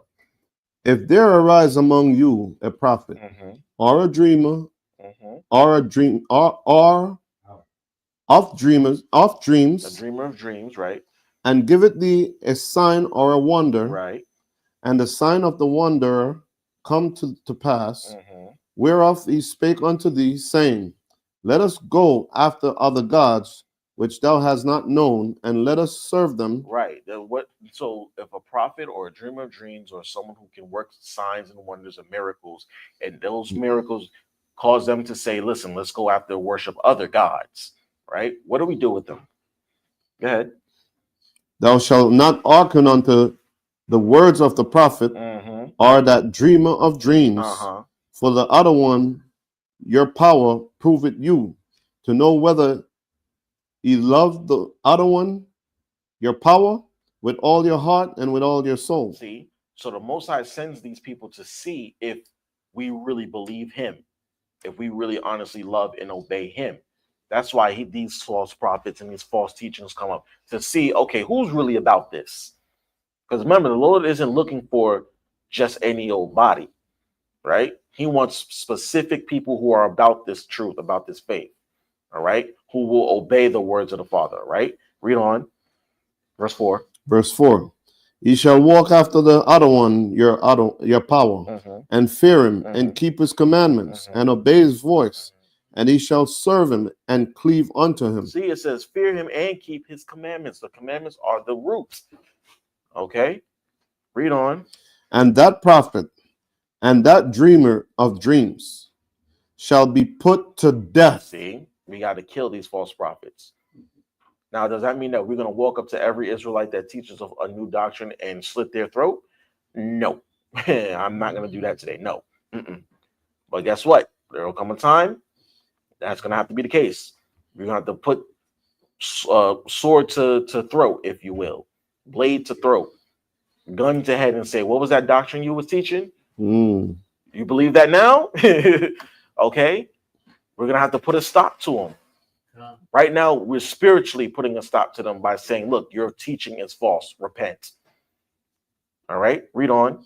Because he had spoken to turn you away from the other one, your power, which brought you out of the land of Egypt and redeemed you out of the house of bondage, to thrust thee out of the way which the other one, the power, commanded thee to walk in. So shalt thou put the evil away from the midst of thee. And that's why we have to snuff them out, because we have to put evil away from Israel. Remember, they're delaying the process. They're delaying our deliverance because they're just leading people away. All right. Now, why do these things happen? Why do these false doctrines and teachings pop up and these brothers start teaching these weird, fruitless doctrines? Why? What do y'all think? One, because of when slavery was happening, all these religions came in after so many years of our generation that came here died out. Okay. Go ahead. I say it goes deeper than that. This goes back to Pharisees, Sadducees, teaching their own doctrine, and they were really not what the Christ, what Yahushua was teaching. Okay. So this is what we're getting here. It's spin from this one. This one, I don't believe in Yahushua. I don't believe what Moses says. So you have this whole, confusion going on. Okay. And then, of course, with Edom, the Edomites giving them their religion back to the true witness of their events. All that stuff is causing a division. Some of them are strong-minded in what they learned. Okay. From slavery up until now. I mean, that is a recurring nightmare, because that spirit that's in them is back here again now. Okay. So I can't, from what the Most High showed me, I can't blame Esau totally. Nope. But a lot of them were wicked and evil. And the Most High said, "I'm blind," like he said in the book of Isaiah. When you got up at that temple in the New Testament, he said, "I shall blind you, that many of you will not see the truth." because they killed the prophet. And most I, when you kill the prophet, that's it, you're done. Okay. What do you think, Howard? As far as dealing with false prophets. Yeah, what? No, no. Like, why do these things happen? Why do these new doctrines continue to pop up in Israel and start to lead people away? Why do you think these things happen?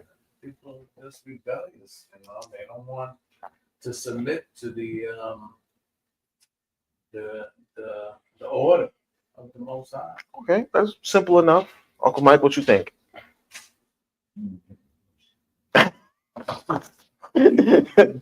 Okay, all right. That's simple enough too. What say you, sister? I have in mind Yeshua, Jesus the Christ. Mm-hmm. When he came on board, he brought forth a different doctrine from what the Pharisees and Sadducees were teaching. Mm-hmm. So, in effect, they wanted to get rid of him, and they did eventually got rid of him because of what he was bringing forth. Mm-hmm. So we have to be very mindful of how we dismiss things that are being presented to us because it's different from what we were brought Oh, up okay. with and educated to believe in for centuries. So I actually did mention that earlier. Right. The Most High, he moves in stages. Mm-hmm. At one stage, the people were ready for one lesson. Mm-hmm. At another stage, as we progress, more and more additional truth can be added. And so we have to first listen and check and evaluate to see if what is coming forth is in fact truth or not. If it is not truth, then we need to dismiss it. If it is truth, then we need to embrace it. So yeah, like I said, we discussed this earlier. Like there is a difference between saying, okay, look, we need to revisit some of the things that we were taught earlier in older times and say, okay, let's discuss it, let's talk about it, right? And then there's those who just pop up with a new doctrine and say it goes against everything that we've been taught, everything that's true, right? Especially like we talk about the lunar Sabbath thing, right? We know that it's against the scriptures because we've gone through the scriptures and showed you how the moon has never dictated the days of the week. It's always dictated the days of the month. But because it's different than someone saying, like, okay, I'll give you a perfect example, right? Recently, like within the last 3 or 4 months, right? One of the brothers from Sons of Thunder, right? And I don't like name dropping, but it's already out there.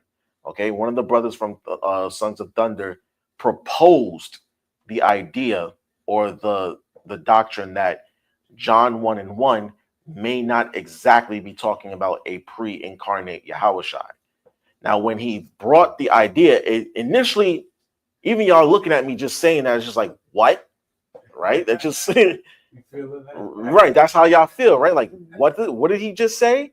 But when he actually, like, he put out an entire PowerPoint and thesis about it and showed and broke down why he doesn't necessarily think that. But he's not proposing an entirely new doctrine. He's just saying, look, we might need to revisit this, because we've been led to believe that John 1:1 teaches that in the beginning, Yahushua was with the Most High and this, that, and the third, which we all believe and agree that he was. Right? But when you talk about the word and what that word actually means in Greek, all right, the logos, right? That word in Greek means logos. So we have to understand and dissect what they mean by logos, right? So there's a difference between that and someone just coming up with a new doctrine saying, no, we need to honor the lunar Sabbath. That's what I mean by that, sis. So when we talk about new doctrines, I'm talking about those that are clearly false. They're teaching contrary to especially the doctrine that Paul and the apostles taught, Peter and those that walked with Yahushua, those that were teaching contrary to them, what they believe or what they taught. why do these things happen? Why do you think that these things happen? Why do you think that people just pop up with new doctrines out of nowhere and try to dismiss what's been established already? There are people who are into power and glory for themselves. Mm-hmm. So they're trying to get a following. And so they will present their facts, their thing as truth to pull people to them to build up their group, their Okay, that's what I agree with everybody. What do you think, Yashalaba? I forgot to mention you. Of course you do. Yeah, I'm sorry. I think you were sleeping.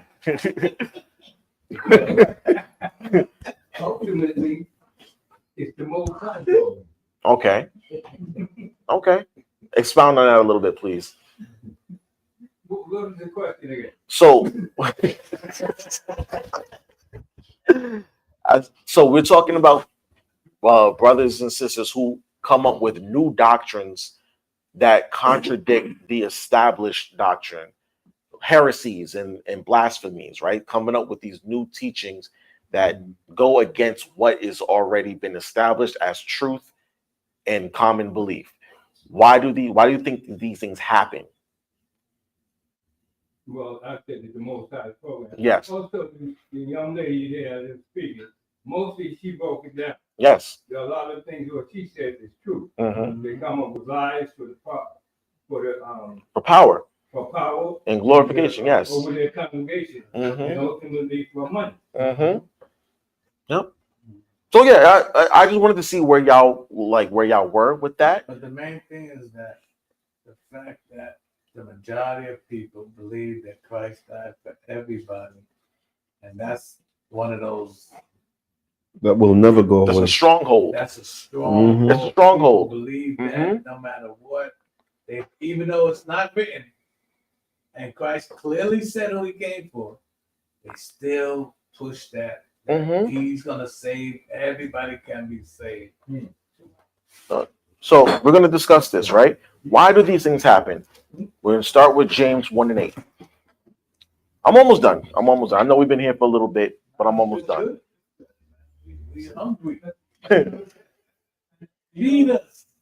Try to give us a solution. Oh yes.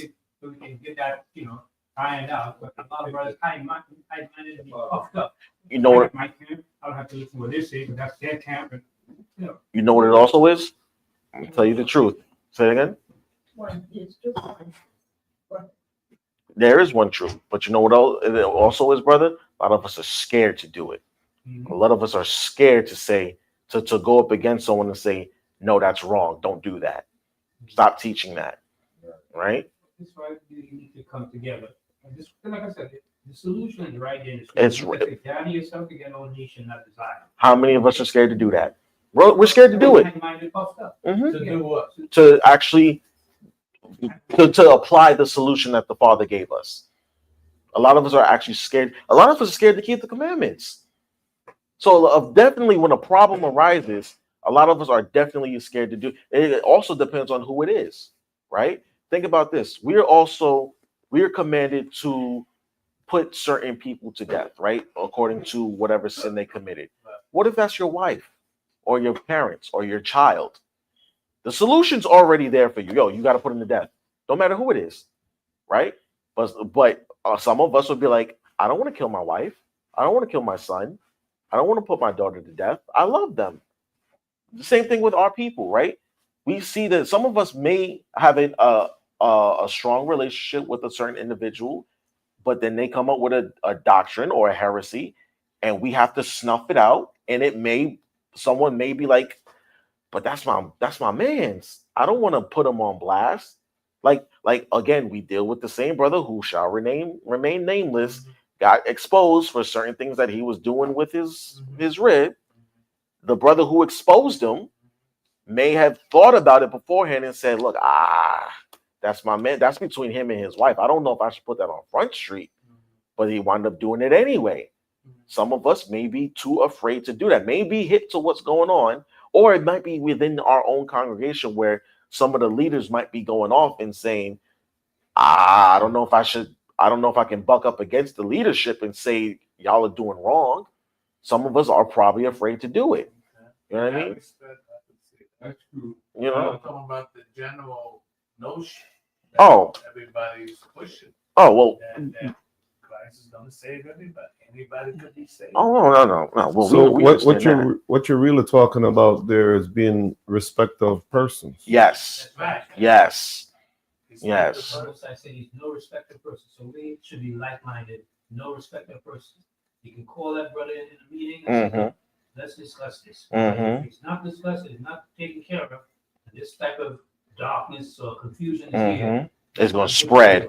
And so they have to do something about this, and if he doesn't want to do anything, You got to put them out. Go ahead, Sharon. As you expounded a minute ago, we as the church, can we ask the elders questions like that? Yes, you're supposed to. You're supposed to do that. If the elder, that's what I'm saying. Some of us are too afraid to do that. Where we clearly see that, okay, something's awry here, but the congregation doesn't want to approach them and say, look, or there may have been a situation where the elders misjudged the situation and everybody knows it, but we don't want to say, but we say in our hearts, well, that's the elder. They've been in the truth for 45 years. I don't know if I can just come up and say, hey, you did that falsely. This is why. Some of us may be too afraid to do that because they're an elder, right? Go ahead, Caleb. I believe if you're afraid, there should be a conversation regardless.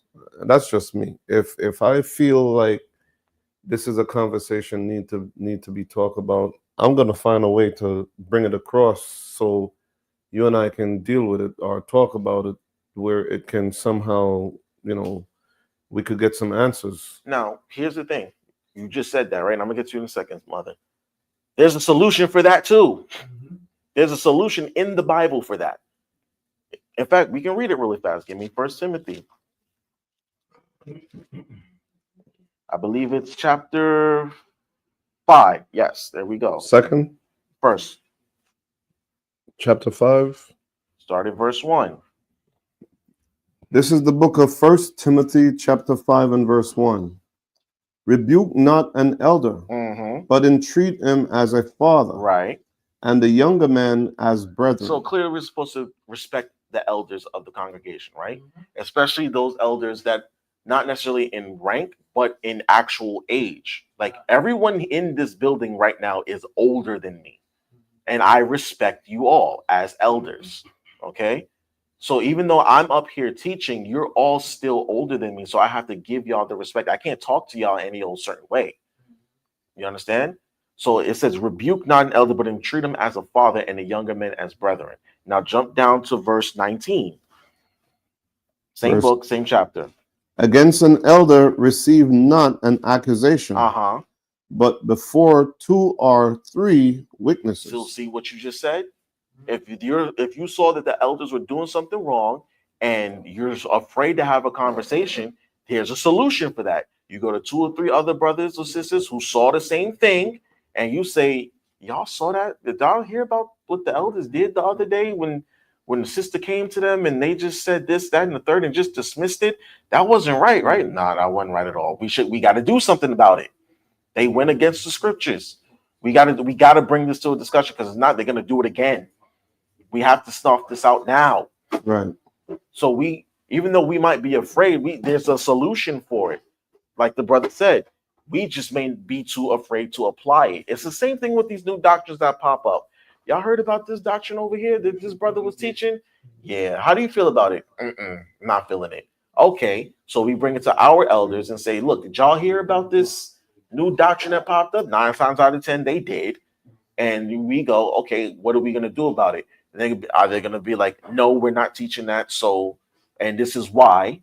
Or B, we're going to have a conversation with that brother and we're going to settle this and make it straight. Make sense? Okay. Sis, you had a question? No. The point that you brought up was what I was going to say, that there was a protocol for how we should treat. But you even brought the scriptures. See? Here, so it's fine. See, there's a scripture for everything. Also, Okay. produce your cause. Exactly. If there's an error in the church, we're not supposed to just sit back and say, well, you're the elders, I can't say nothing. You have to bring forth, go to the scripture and say, okay, now, elder so-and-so, I disagree with this. This is not upon the scripture. Now, if he or she or whoever this want to go along with it, now you have a council. Exactly.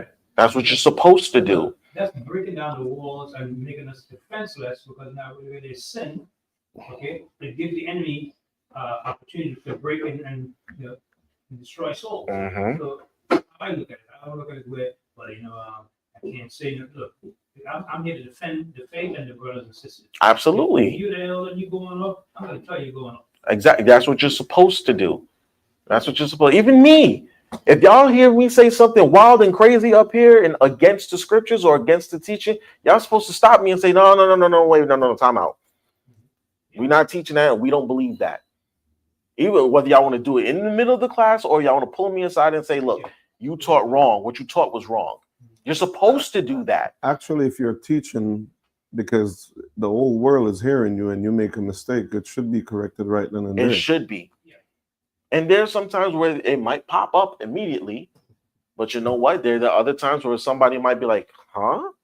Did we hear what he just, they got to digest a little bit? Yeah. And then we go, wait a minute, that was wrong. We got to address this. And we got to address it swiftly and promptly before it spreads again. See, what people understand, they just look at it more from a lower nature, physical. Mhm. Like he said, that he made a mistake. If words have a spirit behind it, Absolutely. it's a spirit. Absolutely. That spirit is allowed to mingle And run. Mhm. Mhm. And it affects people rapidly, right? No, yeah, your sister had a question, yes. Yeah. What is coming up is if you have an offense with someone, you have to go to them privately Mm-hmm.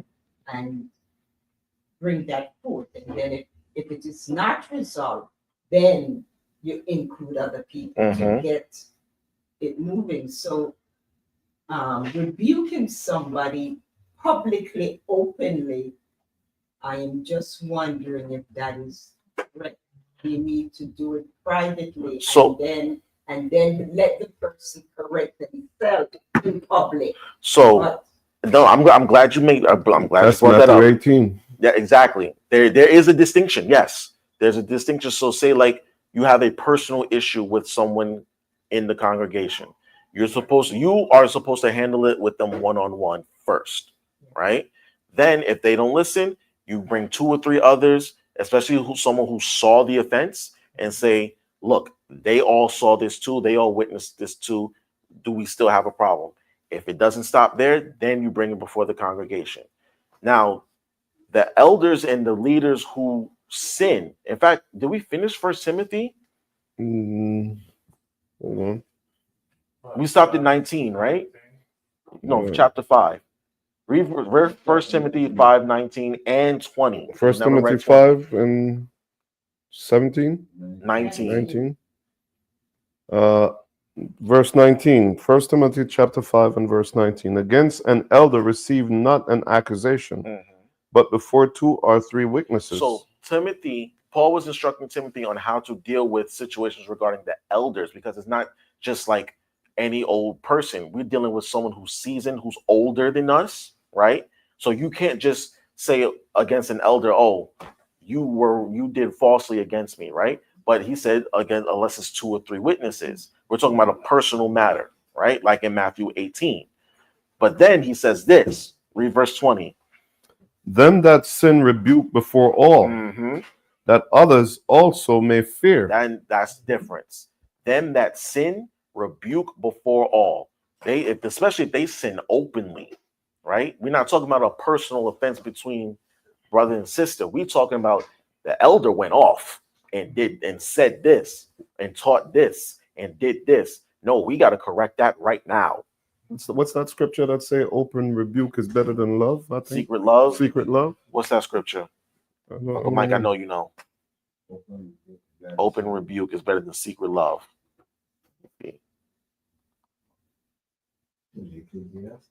It might be. It's a proverb. It's in Proverbs 27:5. Yeah. Proverbs 27:5. You want to read it real fast. Yeah. Proverbs 27. 27 and verse 5. This is the book of Proverbs, chapter 27 and verse 5. Open rebuke is better than secret love. There you go.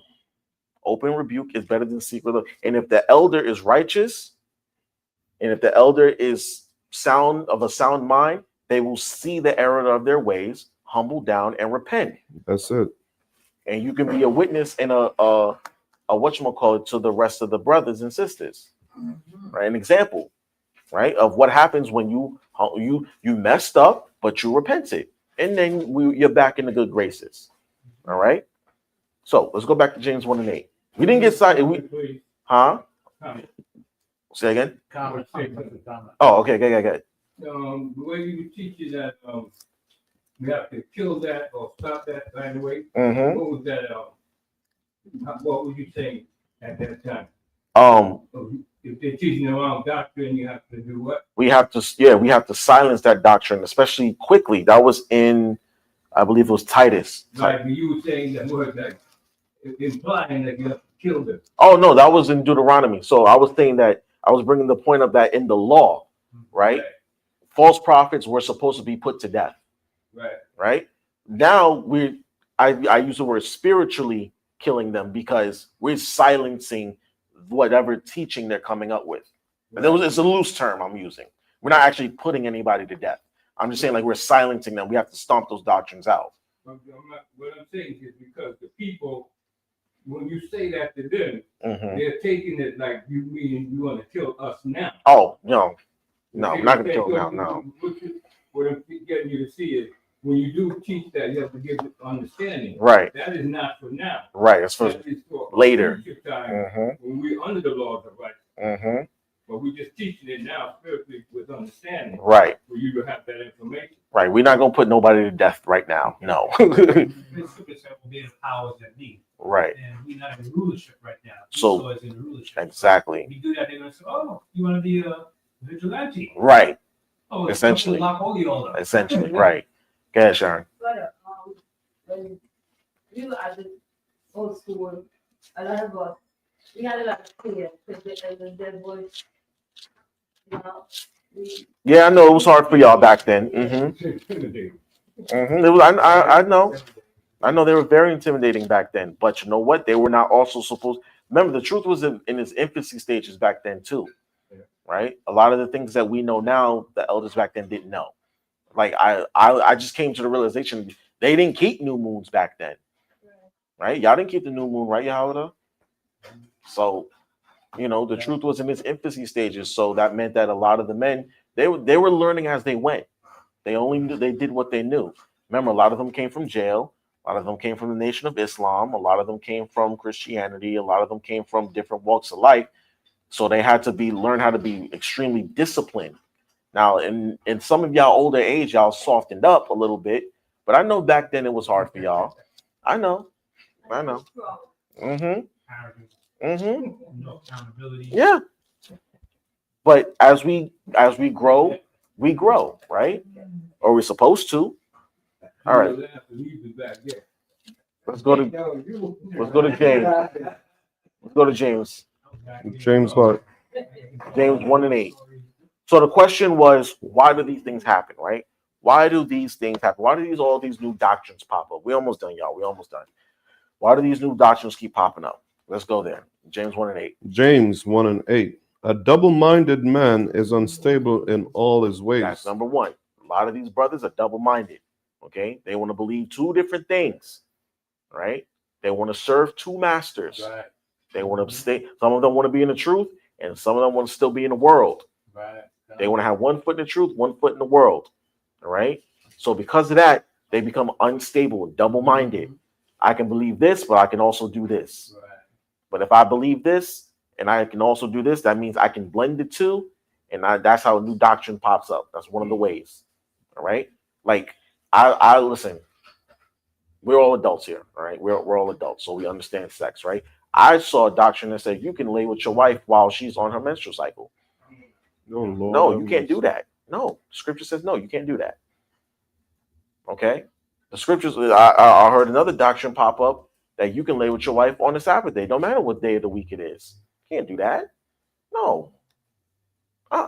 When I was coming up, our other things that people suggest that she's your wife. I don't know, man. See? Yeah, brother. See what brothers and sisters didn't understand at that time, Most I showed me clearly, like explain it today with me now. When I was at One West, there's some things that I didn't know, so I can challenge them. Right.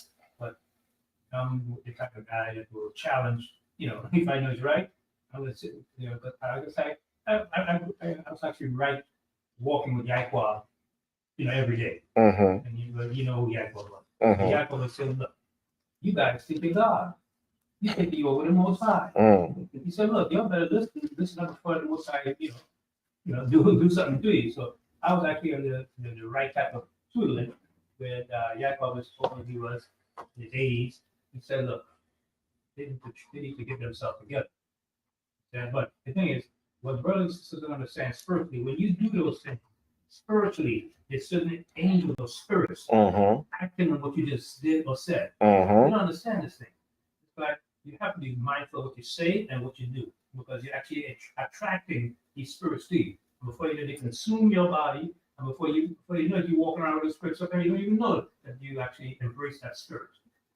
Okay? So Mhm. quenching the spirit, and so now that makes the Most High angry, because the Most High said, look, you're quenching the spirit, you're not of me, Right. you're by your own mind. If Right. my will be done, your will be done. Right.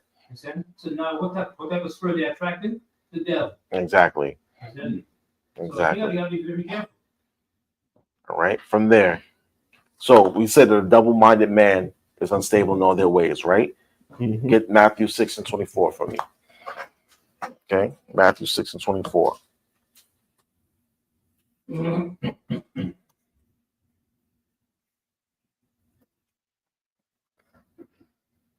This is the book of Matthew, chapter 6 and verse 24. No man can serve two masters. See, you can't be double-minded. Mhm. You can't serve the Most High and your own will. Mm. All right. Read on. For either he will hate the one and love the other.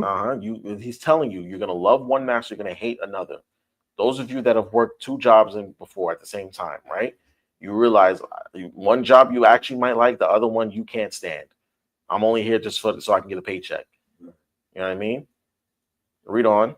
Or else he will hold to the one and despise the other. And that goes with belief systems too. You can't serve Christianity and be in the truth. You can't go to Passover and Christmas. You know what I mean? Remember, Elijah asked the people, how long will y'all halt between two opinions? You listen, you're either going to serve the Most High, you're going to serve this. You can't do both. And that's the problem with a lot of these brothers that come up with new doctrines. They're trying to serve the Most High and themselves and serve the world too. Because you can't do both. You're trying to establish new doctrine, you're trying to gain power to yourself. Like the sister said earlier, you're trying to be glorified in power. And you can't do that because you have to realize the Most High has the ultimate power and authority. And if you humble yourself, you're either going to humble yourself to that opinion or that thought, or you're not going to, you're going to serve yourself or you're going to serve Satan. One or the other. You got to pick one. All right, read on. He cannot serve Yahweh and Mammon. Y'all know what mammon is? Exactly. Filthy lucre. Can't do both. All right. From there, give me Ephesians 4 and 14. Ephesians 4 and 14. This is the book of Ephesians, chapter 4 and verse 14. That he henceforth be no more children, Mm-hmm. tossed to and fro, and carried about with every wind of There doctrine. you go. That's what's happening to these brothers. They're being henceforth thrown through every wind. They want to listen to every little thing, trying to get every little piece of knowledge that they have, and not stabilizing themselves with what was supposed to be the truth. Okay, so because of that, they start to believe all kinds of things. getting tossed every throw, getting tossed with every wind of doctrine. All right. Well, hold on. Let me read something real fast. Does verse 15 count? We didn't finish 14. You want me to finish out 14? Yeah, go ahead. By the sleight of By man, the sleight of men. Y'all know what the sleight of men means? Lies. By being tricked. Okay? By being tricked by man. Go ahead. cunning craftiness, Cunning craftiness. They come up with these cunning, crafty doctrines, right? Like in Psalms 81, by their crafty counsel, right? These brothers come up with these slightly different doctrines and then they spring up into new established doctrines. Little conversation here and there, little meeting here and there, we talking, and then next thing you know, there's a whole new doctrine out in Israel. Next thing you know, Esau can't be saved, or that Esau is Japheth, the white man is Japheth. Y'all have heard those doctrines before. All these weird doctrines that pop up, and it's just like that doesn't make any sense. Is that word slate or slate? Slate. SLEIGHT. Slate of men. Yeah. Slate of men. okay, They trick you. All right. Go ahead. whereby they lie in wait to deceive. See, they're waiting to deceive y'all. All right. They're waiting to deceive you. They're trying to see who they can get to follow them. All right. Go ahead. But speaking the truth in love may grow up into him in all things, which is the head, even Yahushua. Even Yahushua. But if we speak the truth in love, we bring them to Yahushua. That's basically what he's saying. All right. So from there, speaking of every winded doctrine, right? Get me Psalms 69 and 2. Psalms 69 and 2.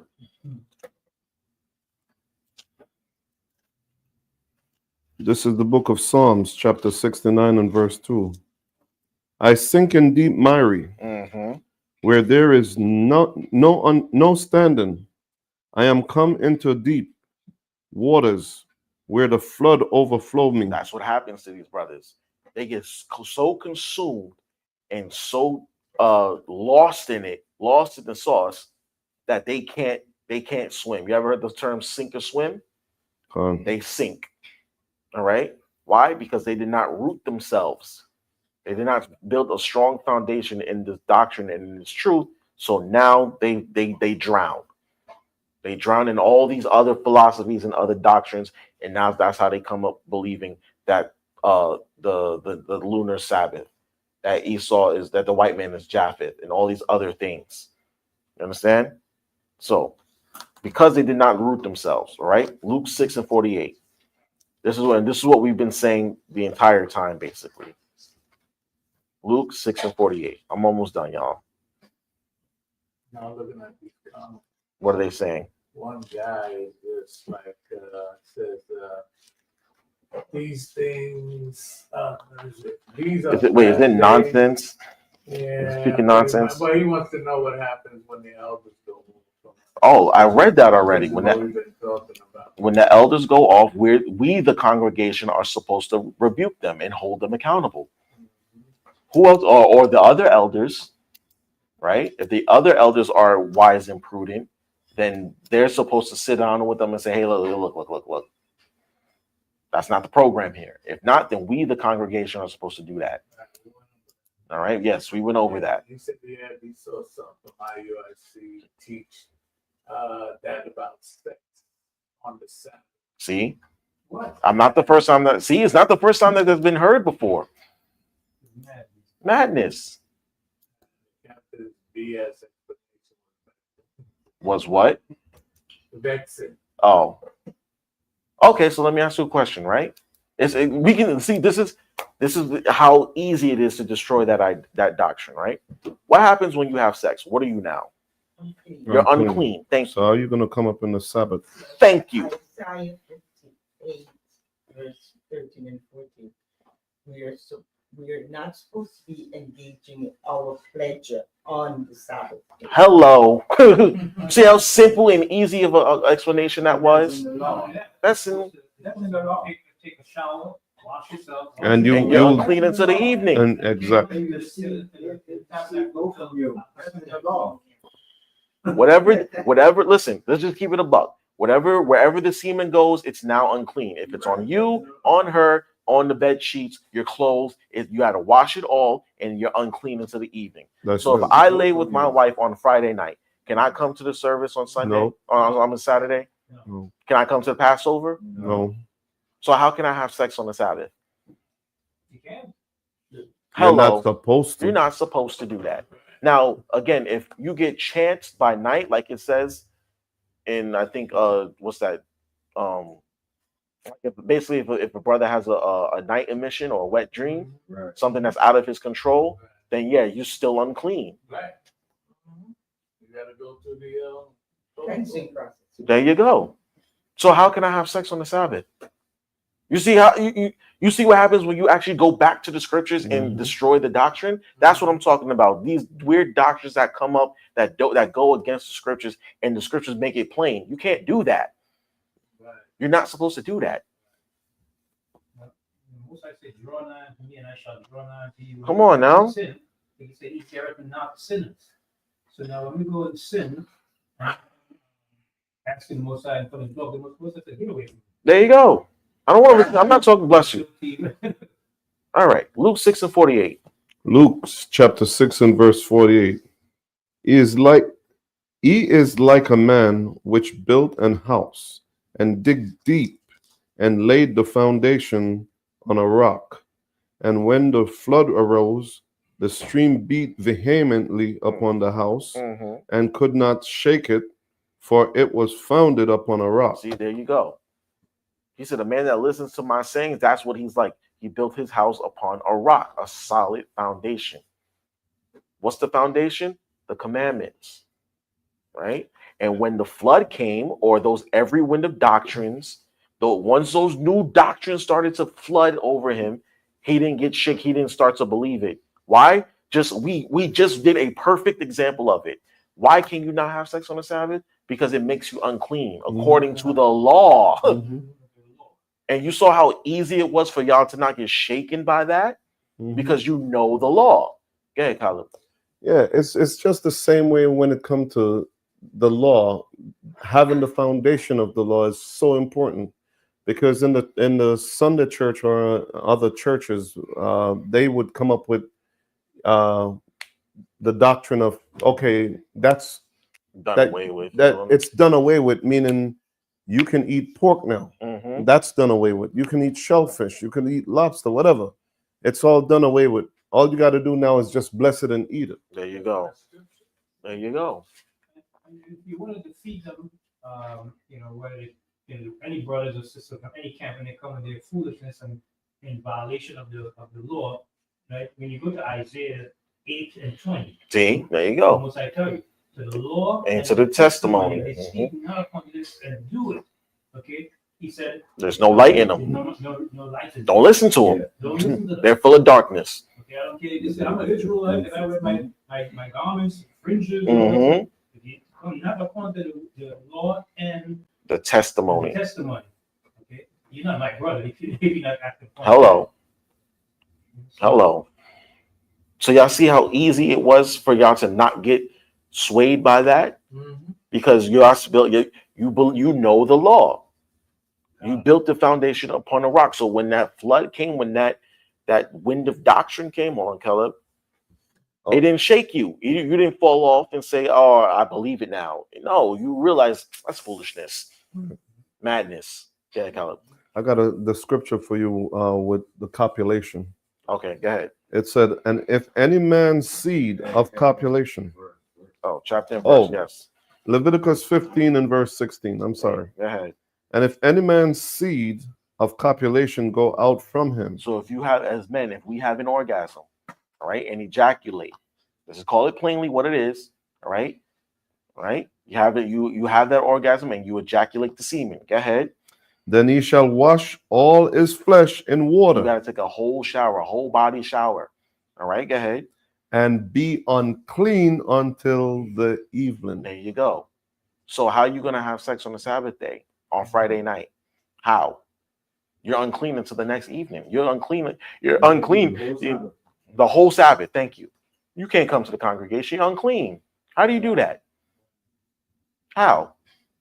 So you would do it. Right? Read on. And every garment So if it gets on your clothes, go ahead. and every skin So if it gets on her skin, your skin, right? Go ahead. whereon is the seed of copulation Right. Uh-huh. shall be washed with water Mm-hmm. and be unclean until the evening. So everything that it gets on is unclean. So your clothes, and whatever else it gets on.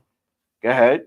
The woman also with whom men lie with seed of copulation, Uh-huh. they shall both bathe themselves in water Mm-hmm. and be unclean until the There evening. you go. And if a woman No, have that's it on that. That's it Okay. on that. That's it on that. Because then the next it goes into the woman's menstrual cycle. okay, yeah, So you that's can't. another part of That's it. another part. You can't you cannot have sex on a Sabbath day. How are we supposed to do that? Because having sex makes you unclean, clearly. So then how are you gonna come to the Sabbath day unclean? That's an abomination. Most likely gonna jack you up for that. And not to mention, you're making everyone else around you unclean. What, verse 24? Verse 24. And if any man lie with her at all, Mm-hmm. and her flowers be upon him, Mm-hmm. he shall be unclean 7 days. There you go. And all the bed whereon he lieth shall be unclean. There you go. Mm-hmm. We had a brother here that came here unclean, brought his family. His wife was on She was on her menstrual monthly, cycle. yeah. See? She was in the car outside. The kids are running in and out, and that was the abomination. I was untold. Yeah. Make everybody. Yeah, because everything that she sits on becomes unclean. Everybody who sits on whatever she sits on becomes unclean. And then everything they sit on becomes unclean. Right. Well, she touches and whatever. Right. You see how these doctrines pop up, and it's just like, how is that possible? You're violating the commandment that goes directly against the commandments, and y'all see how easily we snuffed it out. That's what we have to continue to do. Oh, don't even get oh my goodness. That one was just wow. Like, it came from the same place, you said? The lunar Sabbath place? Oh, well, see, there you go. That doctrine just They haven't learned. no, Studied it. and no, they haven't. But they need to know better. Way better. Way better. He was with them in the beginning. He came from One West. Yeah, he came from that teaching, and I genuinely don't know where he got it from. I can bet you a lot of the same guys are homemongers. Anybody that talks like that is a homemonger. I wouldn't put it past him. I don't put nothing past anybody in Israel at this point, For real. because we're like a wild bush. The Most High says we just grow in every direction and no structure to us. That's why we need a little pruning every now and then. They have no fear. They don't fear the Most High. No, they don't, You know? and they haven't built upon that solid foundation. Once you set yourself on a solid foundation with the Bible and the scriptures, nothing else can shake you. Con. Okay, nothing else should shake you. It should be commonplace for you to go, that doctrine sounds off, because because again, we just went over two really easy examples.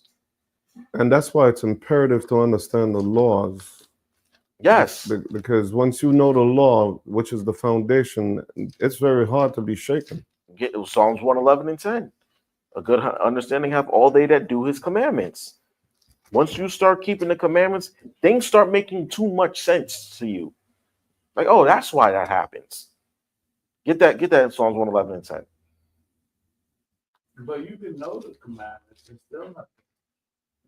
It's like the book. You can know the commandments and and what? Right. You can know the commandments, still not do. See, there's a Like the difference. brother that came with That's the even family. worse. He knew what the commandments were, but he still brought his wife, knowing she was unclean, and let the kids come inside the school. Read So that. I think it has to do with fear. You have to have that fear Because if you fear Esau, you're not gonna take a red light because out of fear of what he might do to you. You don't have that same kind of fear for the Heavenly Father. You're not gonna do his commandments. That's true. Read that, Caleb. 111. This is the book of Psalms 111 and verse 10. The fear of the other one is the beginning of wisdom. What did you just say? Yahweh? You don't fear him. They don't fear. They don't fear. They don't respect him. Right? Like we say, we respect Esau's laws left and right, but we don't respect the Most High's laws. Go ahead. A good understanding of all they that do his commandments. That do his commandments, right? It says that do his commandments. Because they fear. If you keep the Most High's commandments and actually do them, things start making sense. Con. And then you realize when all these doctrines pop up, you go, that doesn't make sense. It don't Because sound good. It don't even sound good. Mm-hmm. It starts getting in your ears. And you just like, that's where critical thinking comes in. I'm gonna keep harping on that lunar Sabbath day because that doctrine pisses me off. It really does. Can I ask a question? Sure, of course. Can you explain the Sabbath was made for man, but not man for the Sabbath? So the reason why Yahweh Shai said that, right? Remember, they were in the cornfields picking corn. So if the Pharisees said, what are they doing? Why are they picking corn on the Sabbath day? And he said, look, the Sabbath was made for us, not for us to be a slave to it. You know what I mean? Like the Sabbath was Made for rest. and for our relaxation. It's Mhm. not made for us to be a slave to it If also. They were hungry. They deserve to eat. Do they not deserve to eat? Right? Now, remember, they were in a cornfield and they were hungry.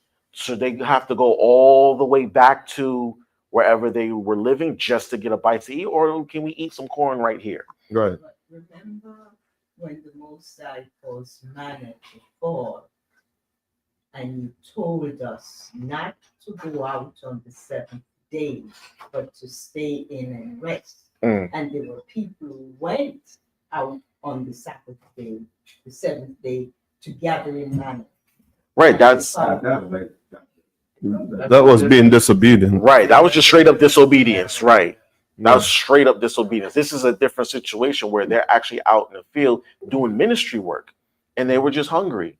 You know, this is them being this is the Pharisees being over righteous by saying you can't do something as simple as pick up a piece of corn and eat just because I'm hungry. That telematic is better than walk. Right. But what did Yahweh tell? He said the Son of Man is also Lord on the Sabbath too. I told them they could eat. He told them that if you have an ox, That's what I was That's- going to bring up. on the Sabbath, are you not gonna help it? Right. Are you going to let it die? In essence, are you going to let that animal die? That's your livestock. That's how you get Or meat. your child. Right. Or Your child the- falls in But But- that's teaching that you're supposed to do good. Right. It was just they were just hungry and eating. It was not like they were working or plowing the fields. And that's It doing wasn't- good they too. weren't working. They weren't working. Right. The Pharisees the Pharisees saw them and thought that they were actually like doing field work, Right. and they got over righteous. Said, "Oh, why are they picking corn and On the Sabbath. It's like, no, they're really just hungry and want to eat. I'm glad the part that Yahweh Shai said, listen, I'm Lord of the Sabbath. Right, In so other it- words, I could tell you what to do on this day. Exactly. I told them they can eat this. Right. They were hungry. They said, okay, well, eat the corn. There's cornfields right there. Go pick those corns. Just like how it wasn't lawful for David to eat the showbread. I was going to go there too. On the Mhm. Sabbath. Yeah. And that was mercy. That was an act of mercy. Because Remember, he was David- hungry. And David was on the run. He hadn't Yeah. eaten in 3 days. So the priest said, here, all I have is the showbread, And that's grace. grace and mercy. Yeah. So it's not like David wasn't in sin. The Most High applied grace to him because he knew that Saul wanted to kill him. So he was on the run. He hasn't eaten in 3 days. All that's available. And he ran to the house of God too. He ran to one of the synagogues. That's sanctuary. Exactly. That's where he's supposed to go. And the priest said, look, all I got is a showbread, young man. He said, okay, look, let me eat it. I'll eat it. I'm Hunger hungry. speak. Huh? Hunger speak. Yeah, man. Yeah, man. And then the one last thing, remember Yahushua healed a woman on the Sabbath day, and the priest of the synagogue was like, look, y'all got 6 days out the week. Why don't you come and get healed on them, not on the Sabbath day? And Yahushua said, well, what's wrong with healing her on the Sabbath day? There's nothing wrong with that. Y'all want to get it real fast? Again, that's Y'all being look- over righteous. Y'all, Right there. y'all looking at me like I'm crazy. No, we know the Go ahead, scripture. Sharon. Yeah. Right. In fact, let's just get it real fast. I think it's in Luke. Now it says 13. over righteous much. You know, people get all over righteous and they even hurting themselves. Call it. And they're not really that righteous themselves. Over It took a good game, but Okay. Maccabees, the brothers were like, when the Greeks are coming against us, we can't fight. 13 and 10. 13 what and 10? 13 and 10. Luke. Luke. You know, kill you putting up a pot of hot oil and you're not gonna fight. You're gonna say, well, okay, you just fight. This is the book of Luke, chapter 13 and verse 10. And he was teaching in one of the synagogue on the Sabbath. So on the Sabbath, right? He was in one of the synagogues teaching as he was apt to do, right? Go ahead. And behold, there was a woman which had the spirit of infirmity 18 years, Mm-hmm. and was bowed together, Mm-hmm. and could no wise lift up herself. She basically had scoliosis. Her spine was so messed up that she couldn't even stand up straight. She practically had scoliosis. Okay, read on. And when Yahushua saw her, he called her to him and said unto her, Woman, thou art loose from thine infirmity. Uh-huh. And he laid his hand on her, and immediately she was made straight and glorified Yahweh. Right. So he glorified the Most High. Because all he did was to put his hands on her, and she was able to stand up straight. He healed her spine. Right. Go ahead.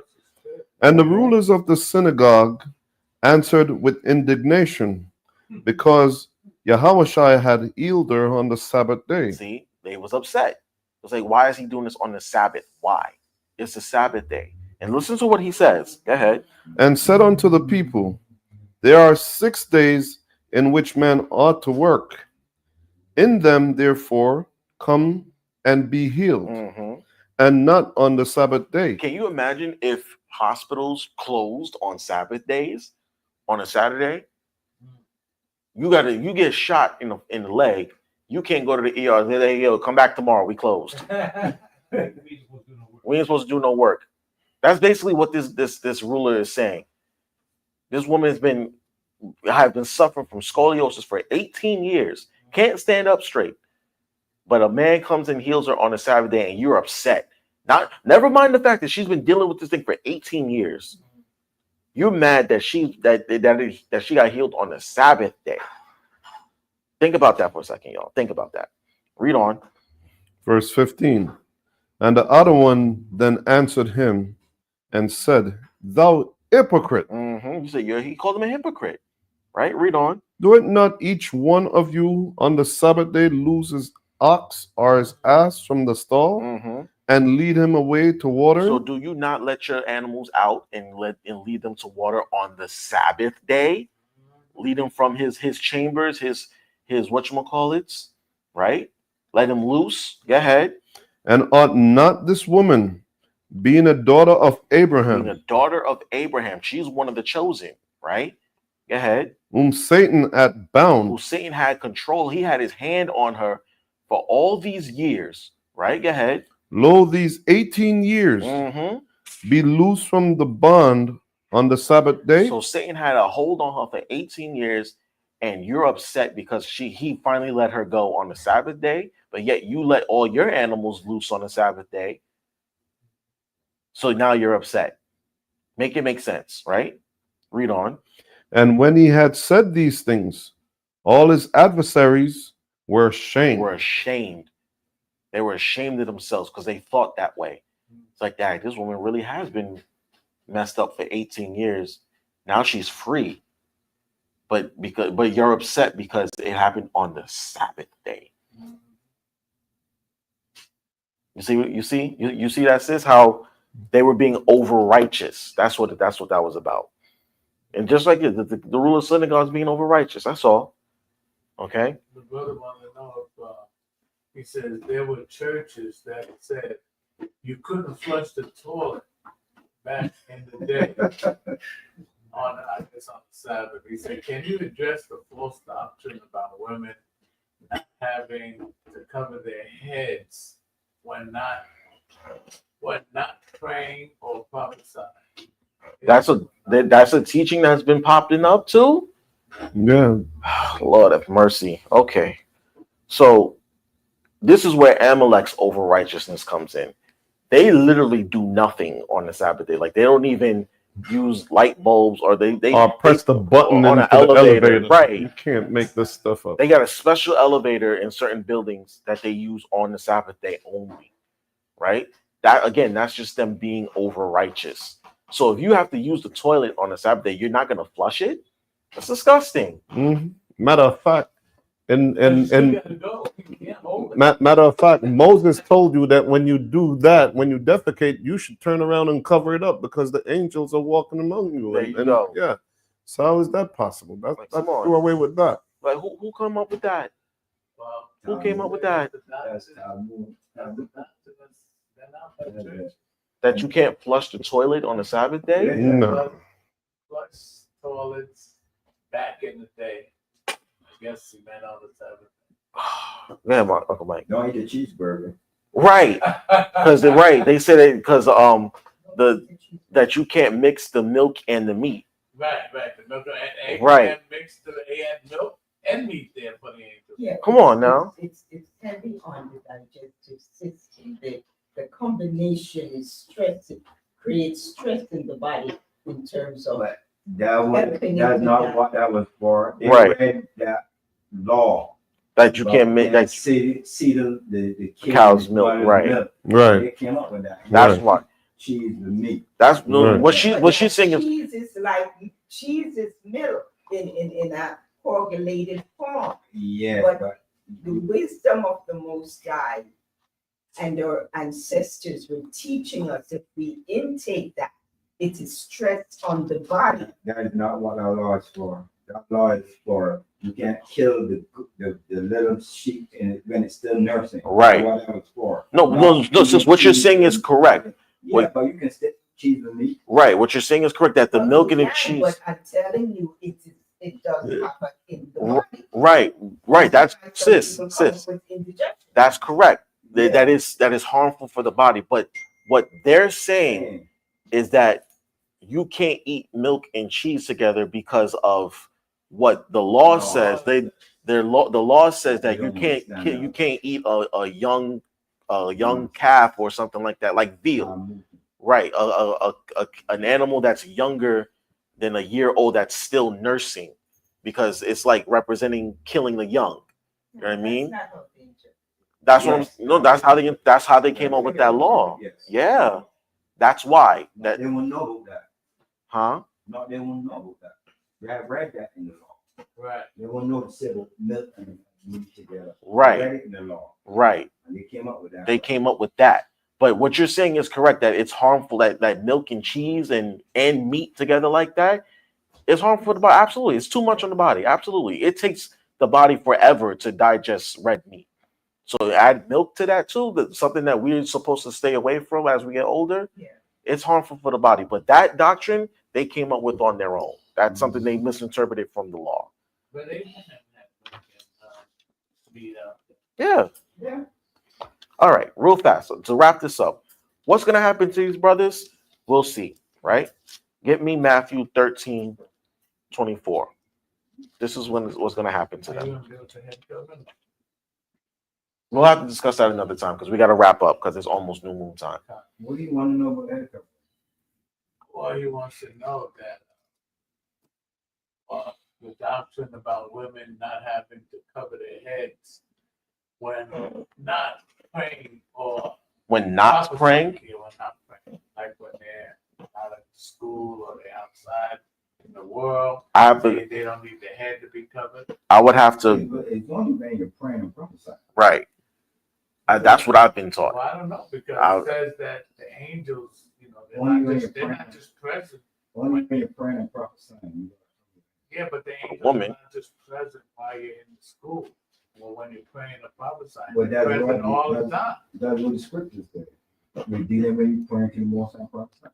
All right, When you walking up the street. we'll have to. I'm gonna be the wise person and say I'm not versed well enough in that area to give an answer. So I will have to dissect that and read that on and learn about that another time to give a proper answer.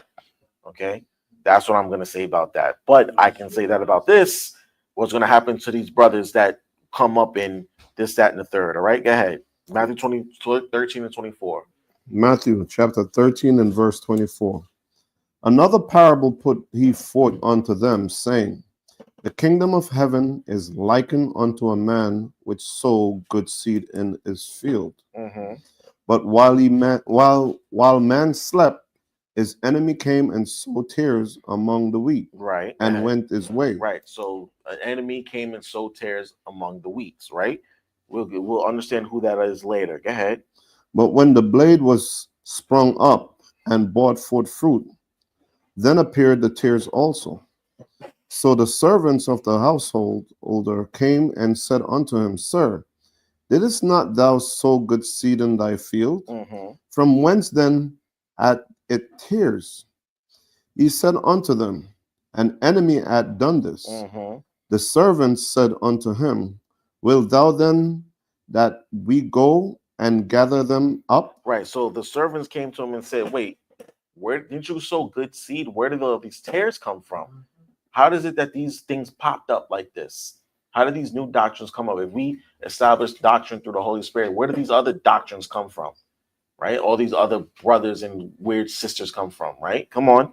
But he said, Nay, lest while ye gather up the tares, ye root up also the wheat with them. He said, No, we're not going to snuff them out now because we're going to snuff out the good ones too. All right, read on. Let both grow together until harvest. Right. So we have to bear with these new doctrines that come up, continue to teach against them while we all grow at the same time simultaneously. Until when? The harvest. Okay? Because in the end, that's when all these doctrines are going to go away. They will be put down, they will be silenced for the greater good. All right? Go ahead. And in the time of harvest, I will say to the reapers, Gather ye together the tares, Mhm. and bind them in bundles to burn them, but gather the wheat into my barn. So, all right, we see that he said, nope, at the end, at the harvest, we're going to say, gather them together. They're going to separate the wheat from the tares. They're going to burn the tares, but put the wheat in the barn. So now we're going to explain that. All right, jump down to verse 36. Verse 36. Then Yahushua sent the multitude away and went into the house. Mhm. And his disciples came unto him, saying, Declare unto us the parable of the tares and of the field. Right, so they asked him, as they were prone to do, can you explain to us what you meant by that, please? Go ahead.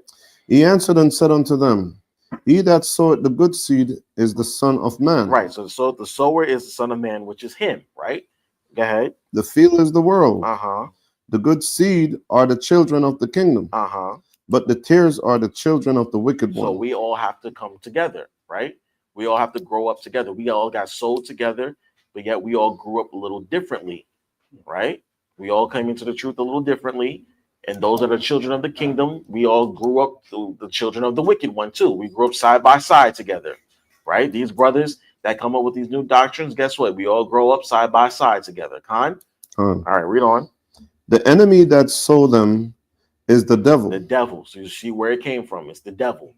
These new doctrines and these new philosophies come from the devil. All right, go ahead. The harvest is the end of the world. Uh-huh. And the reapers are the angels. So that sounds pretty self-explanatory. Go ahead.